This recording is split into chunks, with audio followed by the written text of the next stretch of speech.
As the leader of the Booner Path, I lead from the front. All right, boys. Lock in. It's our core foundation, man. Grit. I'm fired up. I'm fired the f*** up, boys. It's pumping right now. It's got my juices pumping, boys.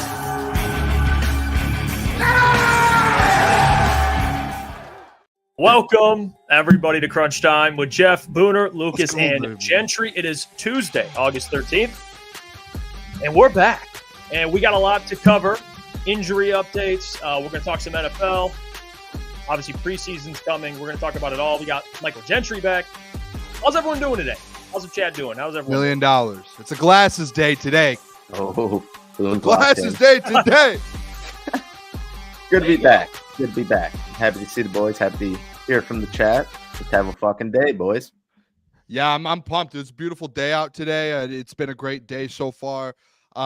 Detroit Lions play football this week. Football is almost back. I think, what are we, 11 days from college football, 20-something from the actual NFL. So pumped. Klotzy, how we doing? How we doing, fellas? How we doing? Hey, we're fired up. We're fired up. And like I said, injury. We're gonna talk injury updates. Jameer Gibbs went down. Everyone was freaking out. We got some updates for you guys. Yes, Same with some other players. Ennis Rakestraw went live, gave an update on his injury. Taron Arnold's injury was announced, kind of what he's dealing with. So we got all of it covered today on Crunch Time. Don't forget, subscribe. We're about 80 away from 9,000 at this point, so that's big time. Almost at 9,000 subscribers. Keep pushing. How's everyone in the chat doing? I want to ask that because I see a lot of people in here. Shout out to Mike K, Bon J, Shift God, Super Sign. Everyone's here tonight. Dennis, Steve. Yeah, appreciate it. Steve actually just ordered some Crunch Time gear. I Shout just out saw Steve. it. Dog. What Steve, a dog. you know, yeah, I mean, Steve's a dog. He just put in an order. It's being fulfilled right now, Steve. I appreciate you. I wonder how much of the Crunch Time merch is Booner Path, because he's got some Crunch Time merch. I wonder how much is the Booner Path. Yeah, hey, I mean, the Booner Path, you had your shirt on at training camp. You were rocking it. It's available. officialctsports.com. By the way, we didn't talk about us going to training camp yesterday. Shout out to the people. Like we were walking around there. So many people like the Kool-Aid. Like it's the coolest thing ever. Like I love all the people. The Booner Path is for the people that walk the streets of Detroit and follow the Detroit Lions. And to see it in person, it's like it's the best thing. Like Shift God said, the Booner Path 2024, baby. We're dominating the Booner Path, baby.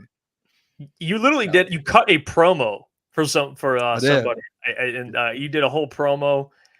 So it was awesome to see the people we saw out there. Appreciate everyone for coming up to us, showing love. Even the media. We talked to Corey.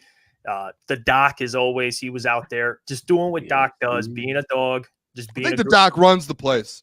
Honestly, he I think he runs Allen Park. Yeah, it's technically. DOC. Yeah, it's You guys the had DOC, to check in. the great DOC. You know, hey, let's see. Bon J, I don't know. I want to answer this right off the bat because who is making your graphics now that your guy apparently left the graphics field? Do you guys have an update on why he seemed to abruptly call it quits? Roman, he's a legend. Always has been. He is continuing to help us. I know he's doing some stuff. He's going to help us out part-time, but still in contact, man. Roman, he's the most talented individual I've ever met at doing what he does. So as long as look at this. He designed this. He designed that. He designed everything we got. So shout out to him, man. Always. All of this, everything that we live in. Place. He's built this house. Yeah, it's the palace. Yeah, I mean, everything. It's all because of Roman. So shout out to him. But yeah, I wanted to bring up some injury updates, guys, because Taron Arnold, he went out yesterday. We got an update on how he's doing because it was scared. We were talking about it yesterday. I mean, Jameer Gibbs, lower leg injury. We didn't know what it was, and then it was a hamstring. I mean, you have Taron Arnold now, who it's kind of announced what he's dealing with. It's a pec injury, and he's not expected to miss any time in the regular season. So that is good. He's not going to be out for the regular season. You have Ennis Rakestraw now, who went on Instagram Live and said that he's doing all right. His ankle's taped. So obviously it was an ankle injury. We already saw that, the report, but he's going to be okay as well. Jameer Gibbs, Adam Schefter went on Pat McAfee. We'll get to that at 8:15, talk more about what he said. I'll play the clip. But boys, some positive news on a scary day here on the show yesterday. We're freaking out a little bit. They signed a corner They cut Deron Gilbert. They signed a corner. People were panicking. Seems like it's good news. Yeah, I mean, yesterday when we were doing the show, it just everything was like coming out. Like everyone was injured. Jahmyr Gibbs, Terrion Arnold. Who I don't even know. There was just a whole list of people. I tweeted it out. There was just like bang, bang, bang, bang, bang. Luckily, like we don't know the Jahmyr Gibbs situation quite yet, but at least like the Terrion, like it just said upper body. Thankfully, it's not like a long-term thing because like you have the Emmanuel Mosley pec injury where it's completely torn and he's out for the year essentially. Like thank God that Terrion Arnold, it's just like a minor pec injury and just sit these guys. Like I know you have preseason, you have to like work these guys in. They should not like preseason games. All these people with the questions. Do not play any of the starters. Anyone that plays meaningful snaps, leave them out this Saturday and next Sunday. Leave them out. Mm-hmm. Yeah, it seemed like the sky was falling yesterday on Twitter, and that's what it seems like every time. But you just got to let the 24-hour fog go away. Then there'll be clarity. The sun will come out again. Hell is not coming up from underwater. Like, everything will be just fine. It seemed like there was multiple reports. Like, dudes even in my fantasy group chat, like, we have to redraft the league. Jahmyr Gibbs just tore his ACL, and they're not even Lions fan. Like, people just freaking out around the NFL, and it's like, just give it a break. A dude with 1,000 followers said that Jahmyr Gibbs tore his ACL, and it was just done for with Lions fans. Like, it was astonishing. Like, it literally, like when reports came out that he was running a wheel route and he grabbed his hamstring, it's like, okay, he probably pulled a hamstring at the worst, and if not, he just strained it or something. So Jahmyr Gibbs, Terrion Arnold, and his Rakestraw, those guys are dogs, man. And I know people were at it like, oh, don't say dogs. No, those three players right there are dogs. They're not just going to be out for the regular season. Like, they're going to be ready.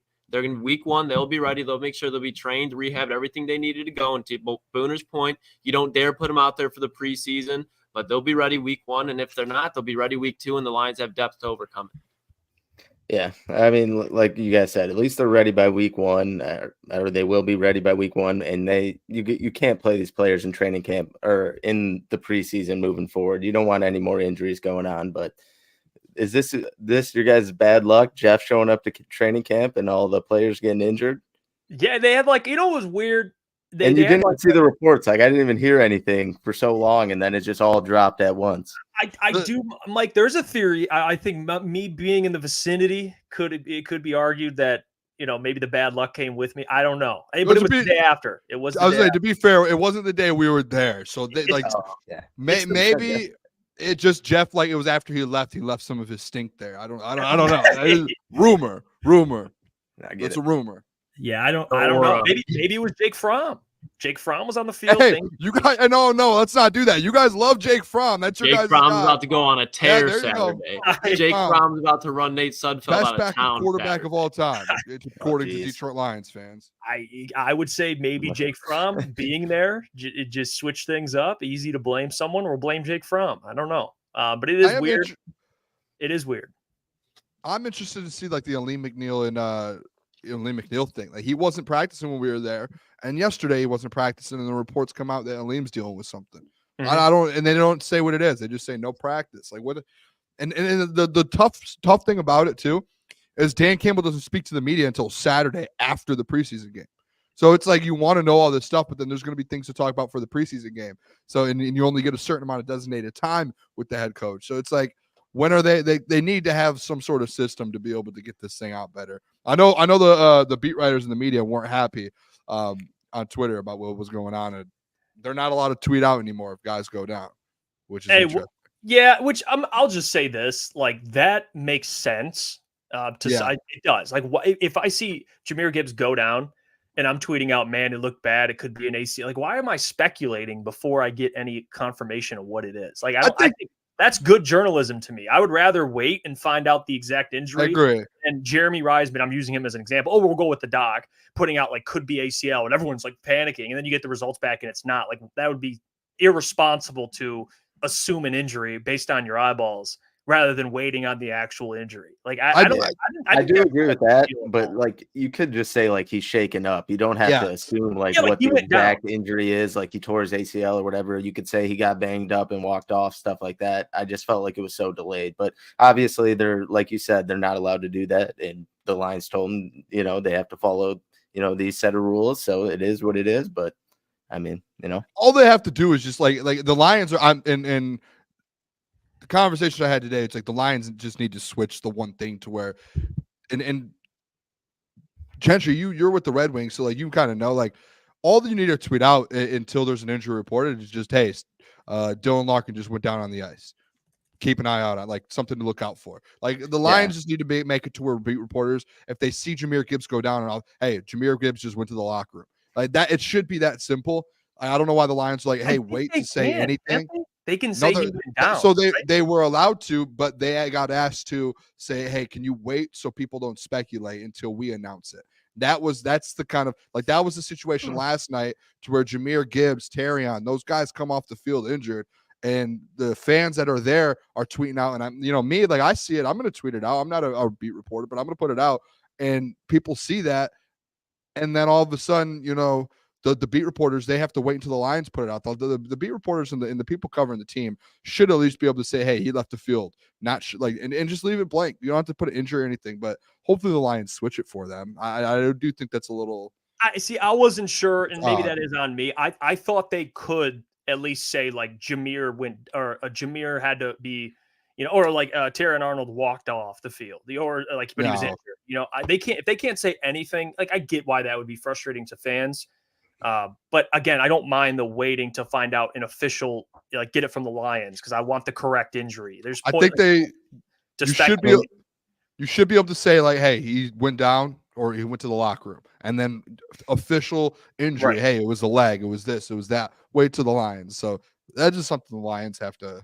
Yeah, I mean, like, I don't even know if we are saying the correct rules that they're supposed to follow, but like, imagine if there's just some random Joe at training camp and he beats a beat reporter to the news that Jahmyr Gibbs gets injured or he's walking off or something like that. Just doesn't seem like it makes sense. But I don't know. Like we said, we don't know their exact rules, but if that is the case, it just seems a little off.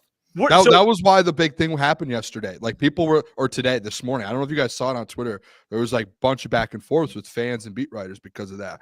Like none of the beat writers reported it last night, the Gibbs thing or the Terrion thing. And fans, it was a membership practice, and members were tweeting out right away when it happened.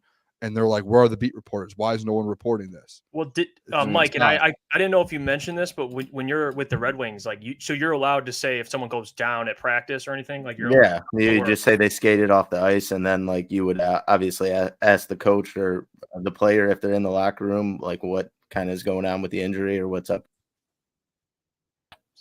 Yeah, I mean that makes sense. Yeah, you could tweet out that he skated off or he got injured at practice. I mean, last year someone tweeted the fight video of Lucas Raymond and Ben Sherratt fighting in practice. So like, you could really do anything. Electric, let it fly. Electric Gentry. Let it fly. Yeah, that's fair. That was not Gentry. Well, I don't know who it was, but it was awesome. You could be the 49ers. All right. 49ers, the San Francisco 49ers, and this is ML Football put this out, have reportedly already suffered 26 injuries this offseason so far. That is a ridiculous amount. ML Football says they've already had to cancel joint practices for this week. All right. So how do you feel better in a situation like this? You look at other situations that are worse, and you just sit there and go, okay, we could be them. All right, you could have 26 injuries and you have to cancel joint practice. That's fair? Yeah. I mean, we think that all hell broke loose yesterday in Detroit. I mean, the 49ers not only have injury problems, but they have contract issues. So right now, the 49ers offseason couldn't get worse.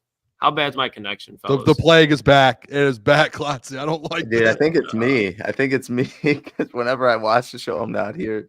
It's fine. But it's like a disease, and it just randomly just hits. It's like a flu. It just hits them. All right, fellas, I'll be back. What I was gonna say is, what did like the 49ers beat writers have the same rules as the Lions? Like, who are the 26 players or whatever? I feel like I haven't heard about one 49ers playing going down, or if it was, it must not be a relevant player. Like, I feel like I haven't heard about anyone. I do know the only one that I've heard about is Christian McCaffrey and that calf. I don't know if you guys have heard this, but like I didn't. Calf strain. That's the only 26 injuries. 20. I have not heard. Gentry, I'm kind of with you. I haven't heard anything. The only one that's been public is Christian McCaffrey. So like these guys aren't. They had to cancel a full. That's why I'm shocked. I'm just hearing about it today. They had to cancel a full joint practice because they have so many guys getting injured, and they have to be careful. It's a big deal. That's Yeah, huge.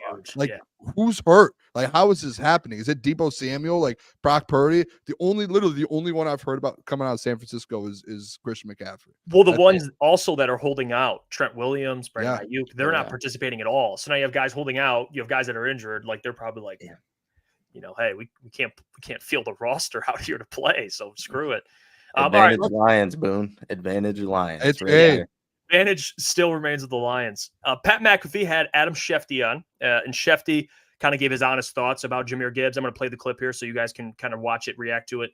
He didn't give a specific on the injury, but he gave his thoughts. So let's check it out. Here is Adam Schefter on the Pat McAfee show. Let's check it out. A lot of fantasy football drafts coming up. Jahmyr Gibbs, Christian McCaffrey still. Any updates with those injuries?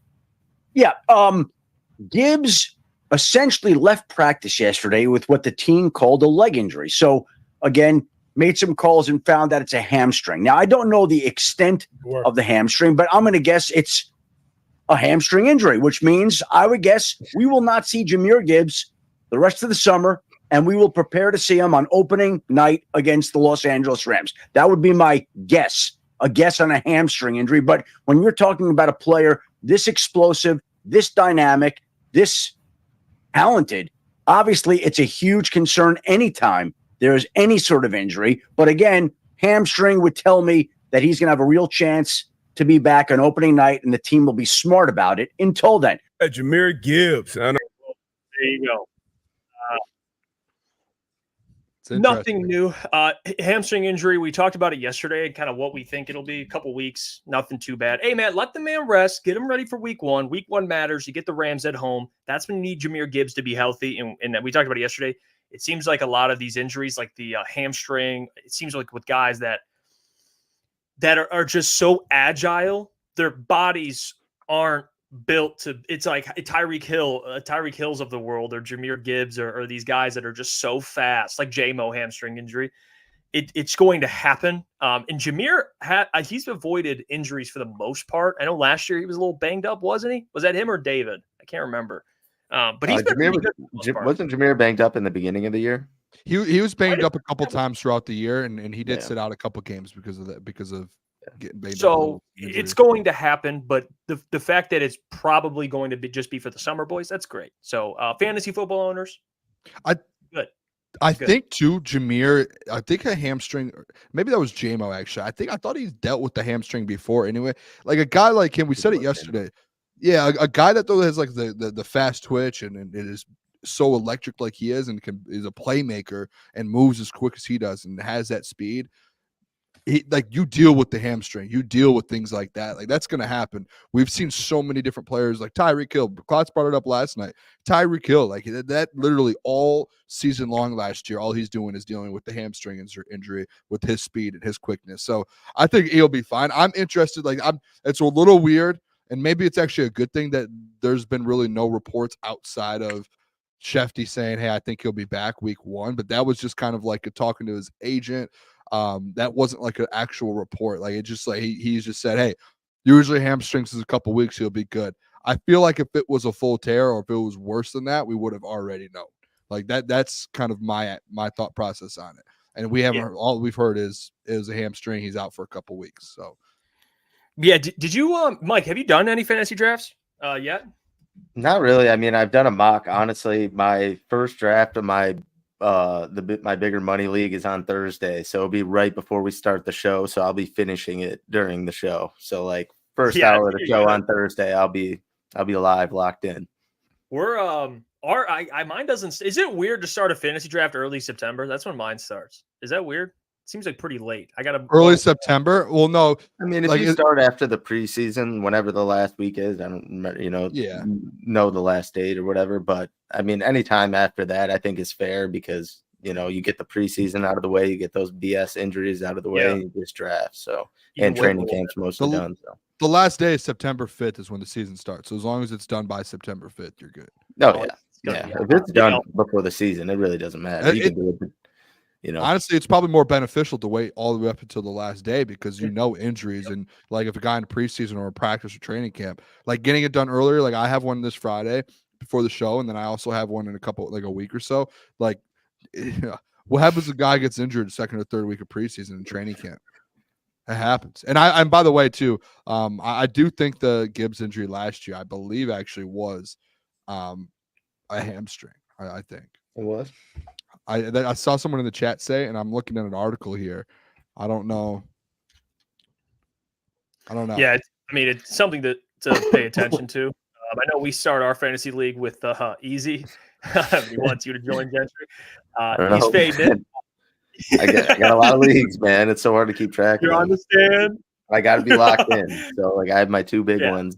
I pay a lot of attention to those, and then I have my bets already on the side. So, it's a lot to it's a lot to take in one day. And Jeff can't corrupt this lead with Braylon either. That's another thing I'm worried about. There's actually money. I won the corrupt league, but there is money in this. There is money in the league now for this year, Yep. so that changes everything. Jeff can't. I sold the bag. Oh yeah, I mean, a former NFL player comes to you and say, "I'll give you this much money." Like, you're like, "Yep, I'll take it." Boom. All right, come on now. What are we doing? It's kind of fucked up, Jeff. But you know what? We moved on. Am I good, by the way? Am I good? Yeah. No lag? Yeah. No, you're good. All right. Sorry. But no selling out. I know I got a lot of flack for that. I was offered an unspecified amount from Braylon Edwards. Good amount of money. Brown. I took the deal. I took the deal. That was not a paid league. It was a free league. And people, I don't care what anybody says. People started not paying attention to it. So I sold the bag. All right. I'm sorry. I sold Gentry. I sold out. How does it I'm feel? locked You in, won though. the league Money's and Jeff made more money than you. I didn't make one trade all season. Just drafted the best team in there. It is what it is. Just another day, man. I'm a scumbag. I'll admit it. At least you admit it. Yeah, that's all that matters. I'm a scumbag. Honestly, it wasn't that big of a deal. People reacted. Yeah. Well, it was for nothing and no one paid attention. But, it's a good bit. Anytime we can pick on Jeff for any sort of bit, we will stick to it. So, Jeff, absolutely. you fucked up. Absolutely. Hey, I've never done that before, only in that league. So that should, it was a bad look. But anyway, I want to bring this up, boys. Guys are going to get cut. We already know this in a couple of weeks. Probably 2 weeks. What was it? Late August, Booner? That's when guys starting to get cut. Yeah, I think the deadline's the 24th. I believe is you have to be at 53. I believe. Okay, so that's coming, and that's Bonjay. Yes, he did. Yeah, he absolutely did. No payout. Yeah, you heard that correctly. 2 weeks. Shout out Braylon too. Yeah, I love it. Shout out him. It was funny as though. I was like, what? Okay, you can have him. 2 weeks, guys are going to get cut. Pride of Detroit came out with a little thing. It's like a chart of who they think will be cut. So we're just going to go through it, have some fun with it. Maybe if there's anyone that they project to be cut, we disagree with, we'll talk about it. It's just DBs and defensive linemen right now. So there you go. Those are I think these are defensive linemen now, but they have the first. Marcus Davenport is not. He's off. So he's off the bubble. So that's good. Was he ever in the bubble? I didn't know that. He was not. No, but James Houston is in for most people, so they assume he's going to be safe from getting cut. I know we talked about it a little bit, but Matthew Betts. Wait, real quick, can you go all the way over? Does it show like what it previous like last week? Because I think they did this last week. Total change from last week. Zero change. Okay. Yeah, because I wanted to see if James Houston, if there was any part at all of a change. So there was someone last week, whoever said out, probably said out last week as well. Yeah, it is interesting. Someone did say out. I mean, Matthew Betts is getting cut. I just think just prepare yourself for that right now, Boone. Matty Betts will be on the practice squad, and I'm not even going to try and celebrate him not getting a job in the NFL because that's sick. All right, I'm not doing that.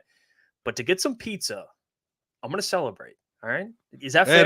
No. I think it's. I mean, it's tough, dude. That you're celebrating on a guy's downfall. It's unbelievable. What are we doing around here? You're celebrating a pizza, Jeff. Yep, that's what it is. Thank you, Mike. Thank you. See, Mike's my PR guy. He's making sure I'm good. I'm not ruining. I'm not trying to step on a man's grave, but I'm getting some pizza. I get to have a slice too, right? You know me. I'm a little bigger. Mike will get a slice. Hey, Mike getting a slice. Lucas getting a slice. We're all gonna have a slice of this pizza. We all eat. Yep, that's exactly what it is. Mitchell Agude is another guy they expect to be cut, which I'm not shocked by. We talked about him yesterday a little bit. Yeah, I'm not completely shocked by that. Probably practice squad guy. We'll see. Isaac Ukwu. All right, he in preseason he played really well, rushing off the edge. Interesting. It seems to be split with him. Jeremy has out, which I would agree with him. I'll just say that I think he gets cut. even though he's an interesting guy. I don't mind guys the split. There's more of it. He's more indecisive. You see, everyone else is pretty in agreement with everyone else. But Ukwu, they can't decide if he's going to get cut or not. So it's going to be interesting. This is the guy that we talked about yesterday, where I said I'm switching off Matthew Betts and I'm going all in on Isaac Ukwu. Like, he looked dominant in the first preseason game. And people are like, and there were the people, Booner, you can't back. I can backpedal all I want. I'm like a DB back here. Pop, pop, pop, you know? But I'm not backpedaling. I say, hey, I was wrong with Matthew Betts. And I think 95% of Detroit Lions fans were wrong with Matthew Betts. Isaac Ukwu is a new guy. Everyone should be all over Isaac Ukwu. He's going to be the last guy on the defensive line that makes the roster, and he's going to bring a lot to this Lions defensive line. What we saw from him on Saturday, or no, last Thursday, I apologize. Dude, he gets after it. Like, I love watching him play. And someone mentioned it yesterday too. He reminds a little bit of like a James Houston in his rookie year. Like, this dude is quick. He's got bend. He's everywhere. I'm all in on Isaac Ukwu. Jeff, we could do another pizza bet. I'm all in on that. No, don't do it, Jeff. Don't do it. You're doubling down the pizza bet? Not doubling down, but you're doing a separate. You're adding another pizza bet? I'll do another one here. You said you think he's going to get cut. I think Ukwu makes the team. I think Isaac Ukwu. I think he's practice squad. So we'll make another one. So if you win, pizza breaks even. All right, maybe we split the pizza. All right, deal. Yeah. And then if I win, I get 2 pizzas. I mean, this is where we're at now. So love it. All right, deal. I love it. Hey, let's get a pepperoni hot honey, baby. Let's go. Ooh. All right. All in. Brooklyn pizza. Or, hey, is that fair, or should I get my pizza? It's up to you. What's the chat thing? This is up to you. I still owe that pizza. What do you think, Mike? There's got to be an extra incentive on that. Jeff can't. It's like a double or nothing. A little something extra, because he already pretty much won that first one. Let's be real here. So I feel like, I don't know, and I feel like this one's a little like step ahead. You've kind of already seen him have success. That's why it's double or nothing. I don't know. It's like when you see your hand in a blackjack table and you know kind of, oh, I'm double. I got a 10. Double. I'm doubling. That's basically what I'm looking down at the blackjack table, and I'm going, I've got a 10 right now, Jeff. Let me double. And you're like, all right. Hey, that's a good one. What Ryan said. You get a free pop no matter what. Yeah, I'll get you a free drink. Free drink. Yeah. Hey, Mike's negotiating for me. That's the trade-off. Hey, that wasn't me. That was all Ryan. I was gonna get you a drink anyway, so that was me. We're good. Shout out Ryan. Okay, free pop. I can work that in the deal. All right, I can work that in the deal. We'll do it. We agree. I like Isaac Ukwu more than actually Matty Betts. I'm not gonna lie. I do. I agree with you there. I just don't know. They have a lot of guys on the defense line they like. I don't know if he makes the cut. But they'll keep him on the practice squad at the very. I don't think he's cut and like. Maybe he gets signed by another team, but I don't think they just release him and he's gone. I think they have to keep him around. They're going to try and keep him around. That's what I think. As a UDFA, like that's a guy like you brought him in and you know what he's about. Now you can't let him go. The interesting part to me was, and I read some people in some articles today of some like who makes a team, who doesn't, like some Ross 53-man predictions.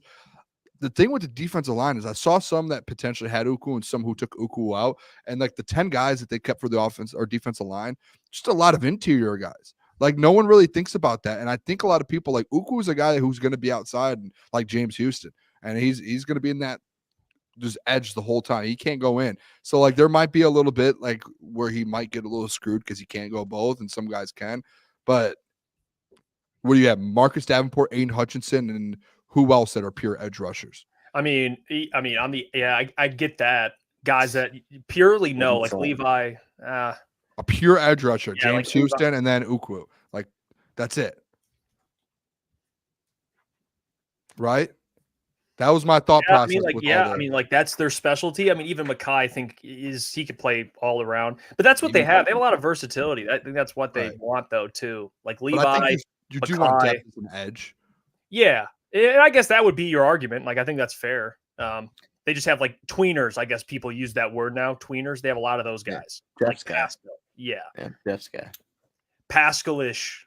I like that. Yeah, Pascal. Cooking. Levi. All these guys, Mikai-ish. Like, yeah, Mikai-ish. Yeah, there's a lot of those type of players. But yeah, they know what, Booner? I'm gonna throw you a bone. That's a good point. I like that. All right, I don't mind that. Thank you. I saw someone's today, and it was literally just all like the defense line was 9 guys, and it was just all interior besides Marcus Davenport. and Aiden Hutchinson. And then it was like seven interior guys. And I'm like, Yeah. so we just don't have any edges. Like I know guys can play in and out, but It's not. Yeah, like the tweener. I'm not a huge fan. I get to keep it a couple guys that little tweeners like Levi, but if someone gets hurt and you're like, we got to put Levi in the edge, he's capable, but I'm not like, oh yeah, like Judon, he can rush the passer. Hassan Reddick, although I'm out on him as a human being, I'm changing that. I was a big advocate for him. I'm starting to peel back a little bit, seeing him more of the human being. But he is Judon or Reddick. Reddick. All right, Pierre. Okay, He can rush the passer. He can, but I'm assuming he wants to get paid undoubtedly. Yeah. Judon, I think you can maybe come over to Detroit. You play on the rest of the deal. We'll work it in. We'll figure it out. Let's go. I like the Judon thing. I mean, look at what winning a Super Bowl did for Trey Flowers. Trey Flowers, and I know that was a different regime. I understand that. But Trey Flowers he's a 2-time Super Bowl champ. Lions threw a bag at him. Imagine if Judon played well, won a Super Bowl. That man would be showering in cash somewhere. I mean, it just would. I'm sorry. I brought that up today to Spencer. Shout out to him when he was cutting my hair. I'm like, I thought about Trey Flowers got paid having success. Quiet plug. Only Lions jersey I've ever had. Trey Flowers. In my life. I'm not a jersey guy, but you should have kept that in, man. Yeah. I'm not a jersey guy. I was going to a game. Worse, Killian Hayes or Trey Flowers jersey?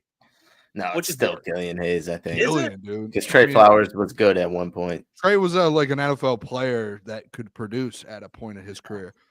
Like no one expected Trey Flowers to do what he did in Detroit. Like no one. You're probably like one of 10 people that have that jersey. So yeah. Sorry.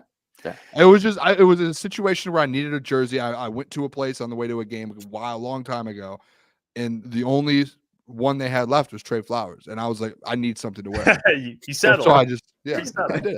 And then later that year he got cut. Yeah. Or he quit or whatever happened. Yeah, he's a free agent. By Makes the way. it even better. Yeah. He's a free agent, not signed to a team. He's just chilling on his couch. I don't know. He's probably still getting paid, right? I'm pretty sure that's how that works. I'm pretty sure he's still getting paid. But regardless, they also brought. Oh, yeah. Maybe if I get his contract, he'll end up getting, or his not his contract, his jersey, he'll end up getting cut like Trey did, or whatever happened to him. Maybe. Or the opposite, Boone. You take a risk. Maybe he's, maybe I will never. No. If he makes some plays, come on. All right, we'll move on. Let me get a Isaac Ukwu jersey.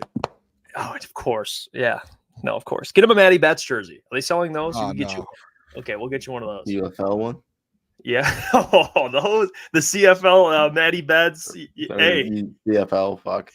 That probably, hey, that's a good idea. We'll give away one of those. Let's look at the corners. They got some corners they project to make the roster. Or if they're not going to make the roster, Kendall Vildor, all out. He's out. He's out. Kendall Vildor, they think he's not making the roster. Khalil Dorsey. This is what I'm struggling with, guys. Is Gilmore? The fact that my guy Stephen Gilmore, all right, is they don't think he's going to make the roster, and I really like Stephen Gilmore. I do. I really do. I know it's a weird and like what's the obsession with a guy who probably won't sniff the field ever. You just have a guy. All right. That's the guy, Stephen Gilmore. All right. Maybe he's the practice squad. Maybe he's on the practice squad. But Stephen Gilmore, I was a little upset at. I'm not gonna lie to you. What did I tell? And you know what? I looked at. Actually, I said I don't know. It's a sad day. What did I tell you when we were at practice the other day? I looked you in the eye and said, I'm going to be honest with you, Jeff. I know you're a Gilmore fan. Don't think he's in. Think that his time in Detroit might be over. And I don't think it's a bad thing, but Dan said like a month ago, he was like, we need to see a very big step forward from Stephen Gilmore. And he was like, we haven't seen it yet, but we want it. We need it. We need one. And if he doesn't, like when a coach says that, especially if you're on the bubble, if a coach says that and you don't take the step, you're probably not going to make the 53 man. As much as you love the player, and like he did good last year in the preseason, and he was decent in the first game. He's not like Kendall Vildor.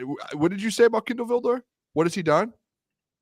No, I just said they don't believe it. They don't believe in Kindle Vildor on there. Or no, I'm sorry. Pull it back up real quick. I want to make sure who I have the right guys in. Khalil Dorsey. Yeah. Did you say something about Khalil Dorsey? Please tell me you didn't, Jeff. No, I didn't say anything about Khalil Dorsey. Okay. You had me worried. Part of me doesn't worried. understand. Like, I think it's more special teams maybe, and he's just like he's got some versatility. I don't know. I don't say that again. I think it's just maybe special teams. He's got some versatility. I think he's trying to. What are you looking for right now? Are you looking for like a sound effect? Someone made the point in the chat though. Like last year, they didn't want to lose him. So for what? I was trying to look for the I don't know what that was. I don't. What were you trying to do there, Booner? When he said the special team, I was trying to look for the ding. It was spot on. That's what it is. Yeah. Well, I don't know.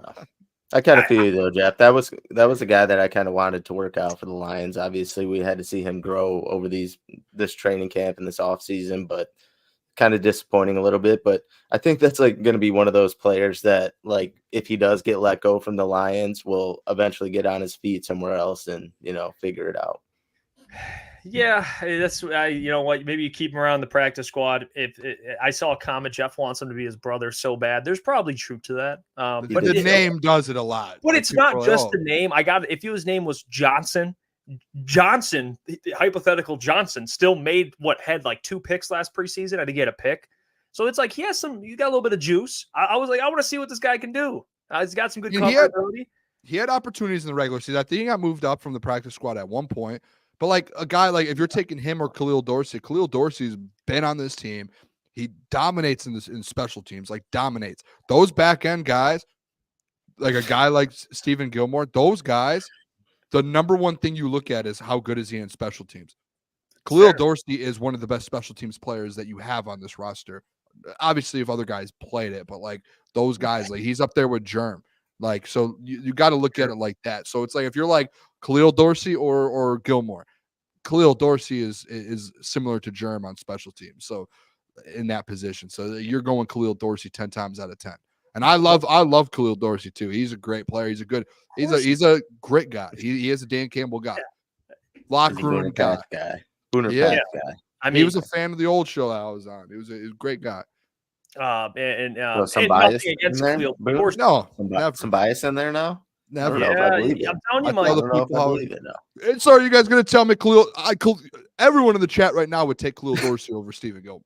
Everyone. Khalil Dorsey is a fan favorite. People love Khalil Dorsey. No, I was just trolling you. But now we know there's some bias. I want to hear from the chat directly. I mean, is this true? Just back up what Booner's saying. Is it type Dorsey or type Gilmore? I mean, which side are you on here? I just want to know. I'm curious. Maybe they do like Dorsey. I don't know. I'll put a poll. Put a poll in the chat. We'll get that. But anyway, Spencer asked a question. He said, "My question to you guys is, how do we judge receivers when the local math teacher throwing them in these preseason games?" I don't know. We talk about that, boys. I don't know. Sudfeld is another level of bad. And Mike, you see they signed Jake Fromm, the Georgia quarterback, just a body. That's what he is. Yeah. Just an absolute body. That's all. I mean, you can't really judge him too much, obviously, because half the throws are terrible. But if a guy's going out there and he's still making plays in the worst of situations, then you can kind of take some things away from that. But I agree, it is very hard, especially with Nate Sudfeld putting you to sleep. It's tough. By the way, anyone that is voting Gilmore, don't forget what Khalil Dorsey did for. Oh, God! Don't feed him. The fourth down punt, the fourth down fake punt. Who caught that pass? That was Khalil Dorsey. That guy's got ice in his veins. He knows when he needs to step up, and he makes plays. Not afraid to. He does. He is dominating the voting right now. It's 72 now to 20. Oh, there's a vote. There's a thing up. Oh, cool. Yeah, I put a poll up. So he is dominating. I was just making sure, Booner. I was just checking. You know what I mean? I'm just seeing what the people are feeling. Clearly, they like Dorsey too. It's fair. Was there anyone else on that list that was shocking or no? I didn't actually look. No, not really. I mean, like Brandon Joseph. Most people on Pride of Detroit, they think he's getting kept. I did see Jake Bates. Jimmy Reisman's out, but everyone else is in. I just thought that was interesting. I don't know. Maybe Jeremy thinks there'll be another kicker brought in, and maybe he wins the job. Apparently Jake Bates is feeling himself lately. He's been making he's been nice at camp. I mean, we went out there and he was hitting, 60 yarders. He was hitting 40 yarders. I think yesterday too, like consistently. Well, what they do at the end of practice is they do like a situational drill. I think they did it to where they started on like the opposite 30 and they had like 30 seconds to go down to get a field goal to win the game. Like they were down 1, they have to go almost the length of the field to go get a field goal or a touchdown to win the game. And they got the offense. Jameson Williams makes an incredible catch over the middle for about 20 yards in traffic, getting hit, goes up and gets it with like 4 guys hitting him, and then comes down with it. And then they end up it sets him up for a 64-yard field goal to win the game. And like these situational things, that's kind of what I look at a little bit. Like this is pressure. I know it's practice, training camp, but like there's pressure. And he stepped up and he hit a 64-yarder. I think like when Dan sat him down and said, like when he was struggling and was like, we're rolling with you. Like you're our guy. Like I know you're going through some stuff right now and things are happening, but we're gonna let you work through these and see what happens. And I think like when you can hear that from your coach, especially as a kicker, like, and you have the leg, your confidence shoots through the roof. And like now you make a kick in New York, and then you make a kick like that in practice, you're gonna just keep getting better. Yeah. I mean, well, and I think he'll continue to be the starter and kick some bombs. So I'm cool with that. We'll be out there tomorrow too. We'll be at training camp. I'll checking it out. So if you're out there, come say what up, because we'll be there. So we'll be follow us on all social media platforms. So we'll be posting all stuff, not direct videos, but at least stuff that we hear from camp, because you can't really record anything. Every time we post something, if a guy gets banged up and walked off the field, are you guys dropping the news? Yes, I will drop it instantly. That was I did text the doc, and then one thing about not being credentialed is and being on the sideline. He put that in his article. He was like, Booner is just one of those guys that can just show up and watch and just say whatever he wants. It's fair. Yeah, it's pretty free. It's free. I do like it. I'm not gonna lie to you. I do. I like it. And we just have on guys like Doc and Corey, Jeremy that can come on and report news, and we can do what we do. We don't have to watch out for our credential being pulled. We could give 2 you-know-whats. But I do want to bring up something that Dan Orlovsky did. I thought this was very interesting about Jared Goff. Dan Orlovsky, shout out Dan O. All right, Dan O, legend. He came out with his quarterback rankings. All right, he put up like in different areas. So mechanics, arm strength, mobility, second reaction, meaning like creative plays, like ability to make plays off script. He kind of ranked 10 quarterbacks in each category. And I'll show you guys where he has Jared Goff in any of these. So we'll go. The first one's arm strength.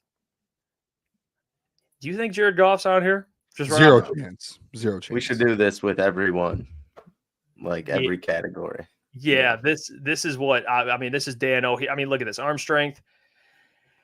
Mahomes is here. Obviously, he's number 1. Matthews here. Aaron Rodgers, like Josh Allen, Justin Herbert. Like those aren't surprising. 6. Will Levis.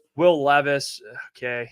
Anthony Richardson should be higher. Baker Mayfield. I don't know. I don't know about that over Anthony Richardson. I don't really get that. Dak Prescott's out here. Lamar Jackson. I think he said he did it based off guys that in games have been able to launch the ball 70 or more yards. He went on Pat McAfee today and explained it, broke it down. I didn't get to hear the whole thing, but he basically said like maybe someone in the chat saw it. Who the fuck is Joe Burrow? Sorry to cut you off. Yeah, Lamar Jackson above Joe Burrow. Yeah, I think he said what he's seen. I think he said what he's seen in games and if he's seen guys with that have thrown it 70 plus more yards. That was kind of the way he said he went about it. Where's Joe Milton? Joe Milton should be on it. Oh, yeah. He hasn't played in a game, so he hasn't seen him do it in a game. No, I'm kidding. I'm joking. But the Baker thing, I'm sorry, I don't agree with that. Burrow should be on there. Baker. No Stroud either. I didn't think of that.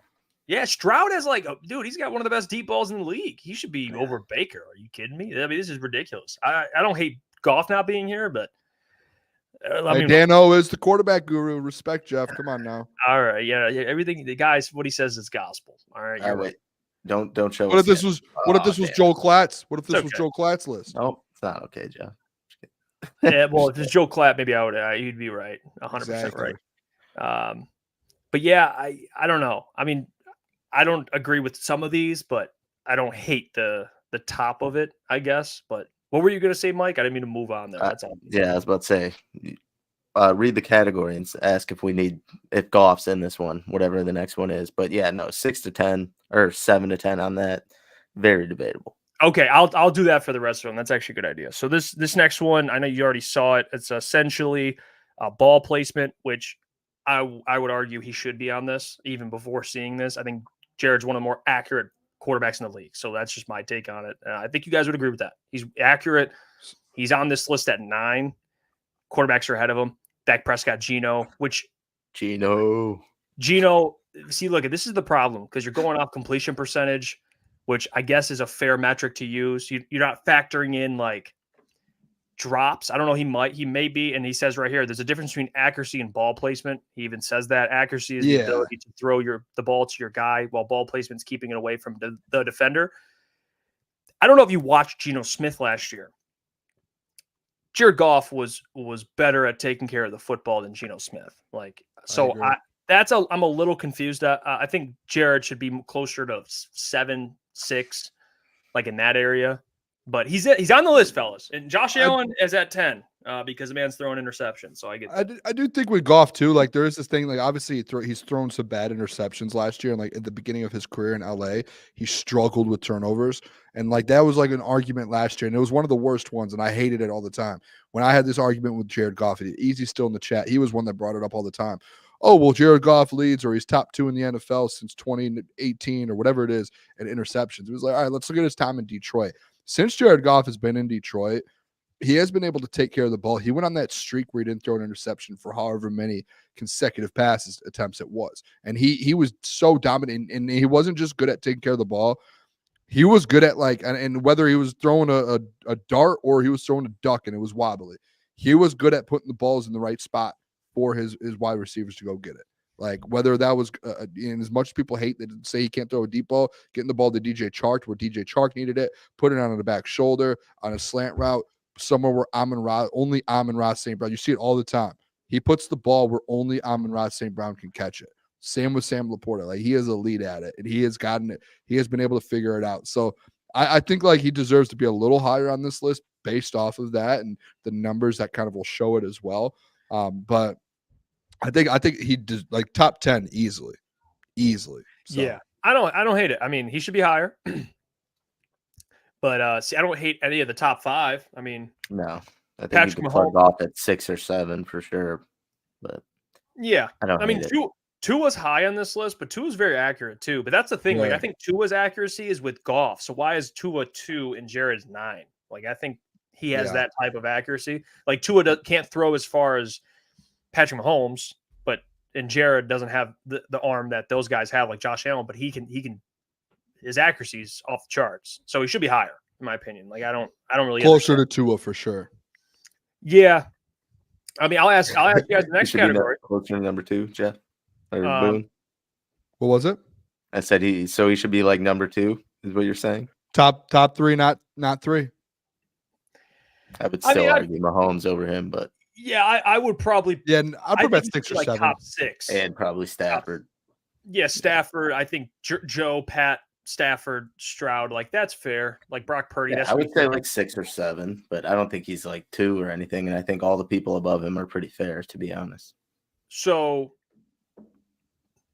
the next category I'll ask, mechanics, meaning basically like footwork, pocket presence, plays in rhythm, like all that stuff, natural thrower of the football.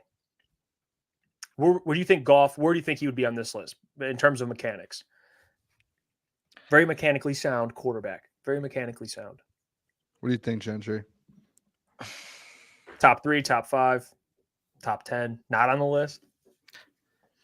I don't know. Judging by like some of the stuff we've seen already, I don't think he's on the list. I'll say this. Jared Goff, he can't move in the pocket very well. Klotz says it all the time. Looks like a baby draft running. Jared Goff, his mechanics though, and getting the ball out and being able to, he is a vet in the NFL, and usually, and he was a first overall pick for a reason. He can't run, but guess what? He can throw and he can sling the ball, and he can throw it accurate, and his mechanics are really good. I would say he's probably top 8. I see Ball Don't Lie put top 8. I think top 8. That's my guess, but he has to be on a mechanics list in the NFL. If you're talking about a mechanically sound quarterback, you would have to say Jared Goff. Like that's why he's as good as he is because of his mechanics. He doesn't have the strength that people say he doesn't have, and he can't move. He can't run around. So like to be good in the NFL and play at a high level like that, you have to have top 10 mechanics in the NFL and footwork to be able to do that. Yeah, I kind of agree that he should be on this list, and kind of spot on to what Tyler said. Like the throwing mechanics, top 10, footwork, probably not. And then 8 to 10 range would probably be the highest. And that's totally spot on with what I'm thinking here. But I don't think he's on the list. If I had to guess, I would say 8. 8 would be my guess.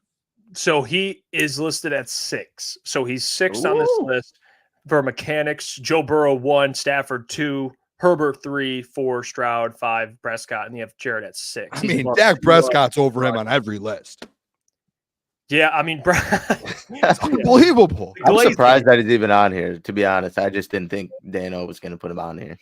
Well, Dano is like the biggest Dak. He does glaze Dak a lot, is at least from what I've seen of Dano. So maybe this fits his narrative a little bit. You know, he's pumping up the Dak propaganda a little bit. Makes sense. I was talking about Goff being on there, but I know. Yeah. Dano, yeah, he's a Dak glazer. Goff, he's on this list at 6. I think it's fair. I mean, Aaron Rodgers, I think he, in terms of mechanics, has like one of the more beautiful. And listen, we hate Aaron Rodgers. I get that. Lions fans hate him. I get that. But just mechanically, I could watch Aaron Rodgers throw the football all day and night. The dude has the most natural throwing motion, great footwork. I mean, he's older, but he should be higher on this. There's no way you can tell me Dak is more mechanically sound than Aaron freaking Rodgers. There's just no way. I don't hate where Goff is, though. I think that's right where he should be. No Patrick Mahomes on the Yeah, list? that's what I was just about saying. No Mahomes. Like, I guess Mahomes is Mahomes is a guy that just slings it. Like, he just gets the ball out. He doesn't even like his drop back is basically I'm running. Like, here we go, boys. Like we're cooking. He's like the first line says, "Who is a natural thrower?" Mahomes can throw a baseball. I mean, most players can, but Mahomes literally is one of the best throwing quarterbacks. He can literally throw every angle. He could literally throw pretty much every pass. So I don't see how he wouldn't be a natural thrower. But I do agree with Joe Burrow being one. I have kind of the same feelings that Jeff has about Aaron Rodgers, about Joe Burrow throwing the ball. So Joe Burrow, yeah, I don't hate that. I like CJ Stroud. CJ Stroud should be in the top 5 of this for sure too. I like yeah. Stroud he's the same way. I mean, Trevor Lawrence is on this list. I'm trying to think. Pat Mahomes isn't on this list. Josh Allen isn't on this list. I think that he just looks at some of those guys, like especially a guy like Josh Allen and Mahomes who are mobile, who like they just like. I don't know. They're just playing free. Like mechanics is like a couple step drop, like you know what I mean, 2-step drop, boom. Like these guys can do that at an elite level. Like if Tom Brady was in the league, he'd probably be number 1 because he doesn't do anything but mechanics. Yeah. I think he would be easily number 1 probably. It's usually the guys that are mobile. I mean, that's because again, if you're not mobile, you're more mechanically sound. Like Brock's mobile, sure, to some extent. I mean, Herbert's a little mobile. Dak a little mobile, but Trevor. But these guys, for the most part, they're staying in the pocket first. Yeah, that's how these guys all operate. So for the next one, I'll ask you guys. All right, next, I guess qualifier ranking is decision making with the football. Decision making. All right, meaning read a defense, recognize what's coming at the quarterback, making the right decisions. Is this Goff? Is he top 10 for that? Decision making. I would think so. I would think he's probably 6 to 10 range. I mean, that's kind of vague, but I do think he's on the list. He doesn't throw that many picks. I know kind of he's had some bad stretches, but I think he's within that top 6, top 8, within there. I'm gonna say he's in the top 10. I don't know where I would put him, just based on he has to be in this top 10. That's how that's why he's so good, is because of his decision making. Like that's what makes a guy like him, who might not have all of the talent, a guy like him who's able to kind of just be locked in and be able to make the right decisions. So yeah, I agree with that. He should be on this list. And luckily he is. He comes in at 9. So he's 9 on decision making with the football. Kirk Cousins right behind him. Aaron Rodgers is 1. Dak again right in front of him. I don't understand how you can say Stafford because of the picks. I'm a big Stafford guy, but decision making, he's a gunslinger. Usually you don't put gunslingers high on the list if they're throwing pick sixes and interceptions. Yeah. Like, I don't know. That's where I'm at with it, I guess. What does the thing say below? Does he explain why, like how he? It talks about reading a defense, recognize what is trying to get him, recognize what it is they're trying to get him to do with the ball, and what is trying to keep him from doing it. And it's basically about reading coverages and reading a defense, which like all these guys can do that. But my point being, if you're throwing interceptions and turning the ball over, like, how can you be? And I'm a big Stafford guy, but I'll even willing to admit, like, this, I don't think is the right ranking for him. Like, I don't think he should be 2 on this list. Aaron Rodgers at 1, I agree with. That might be the Dano bias on that one. For sure. Yeah. If that's Mahomes at 7 and him at 2.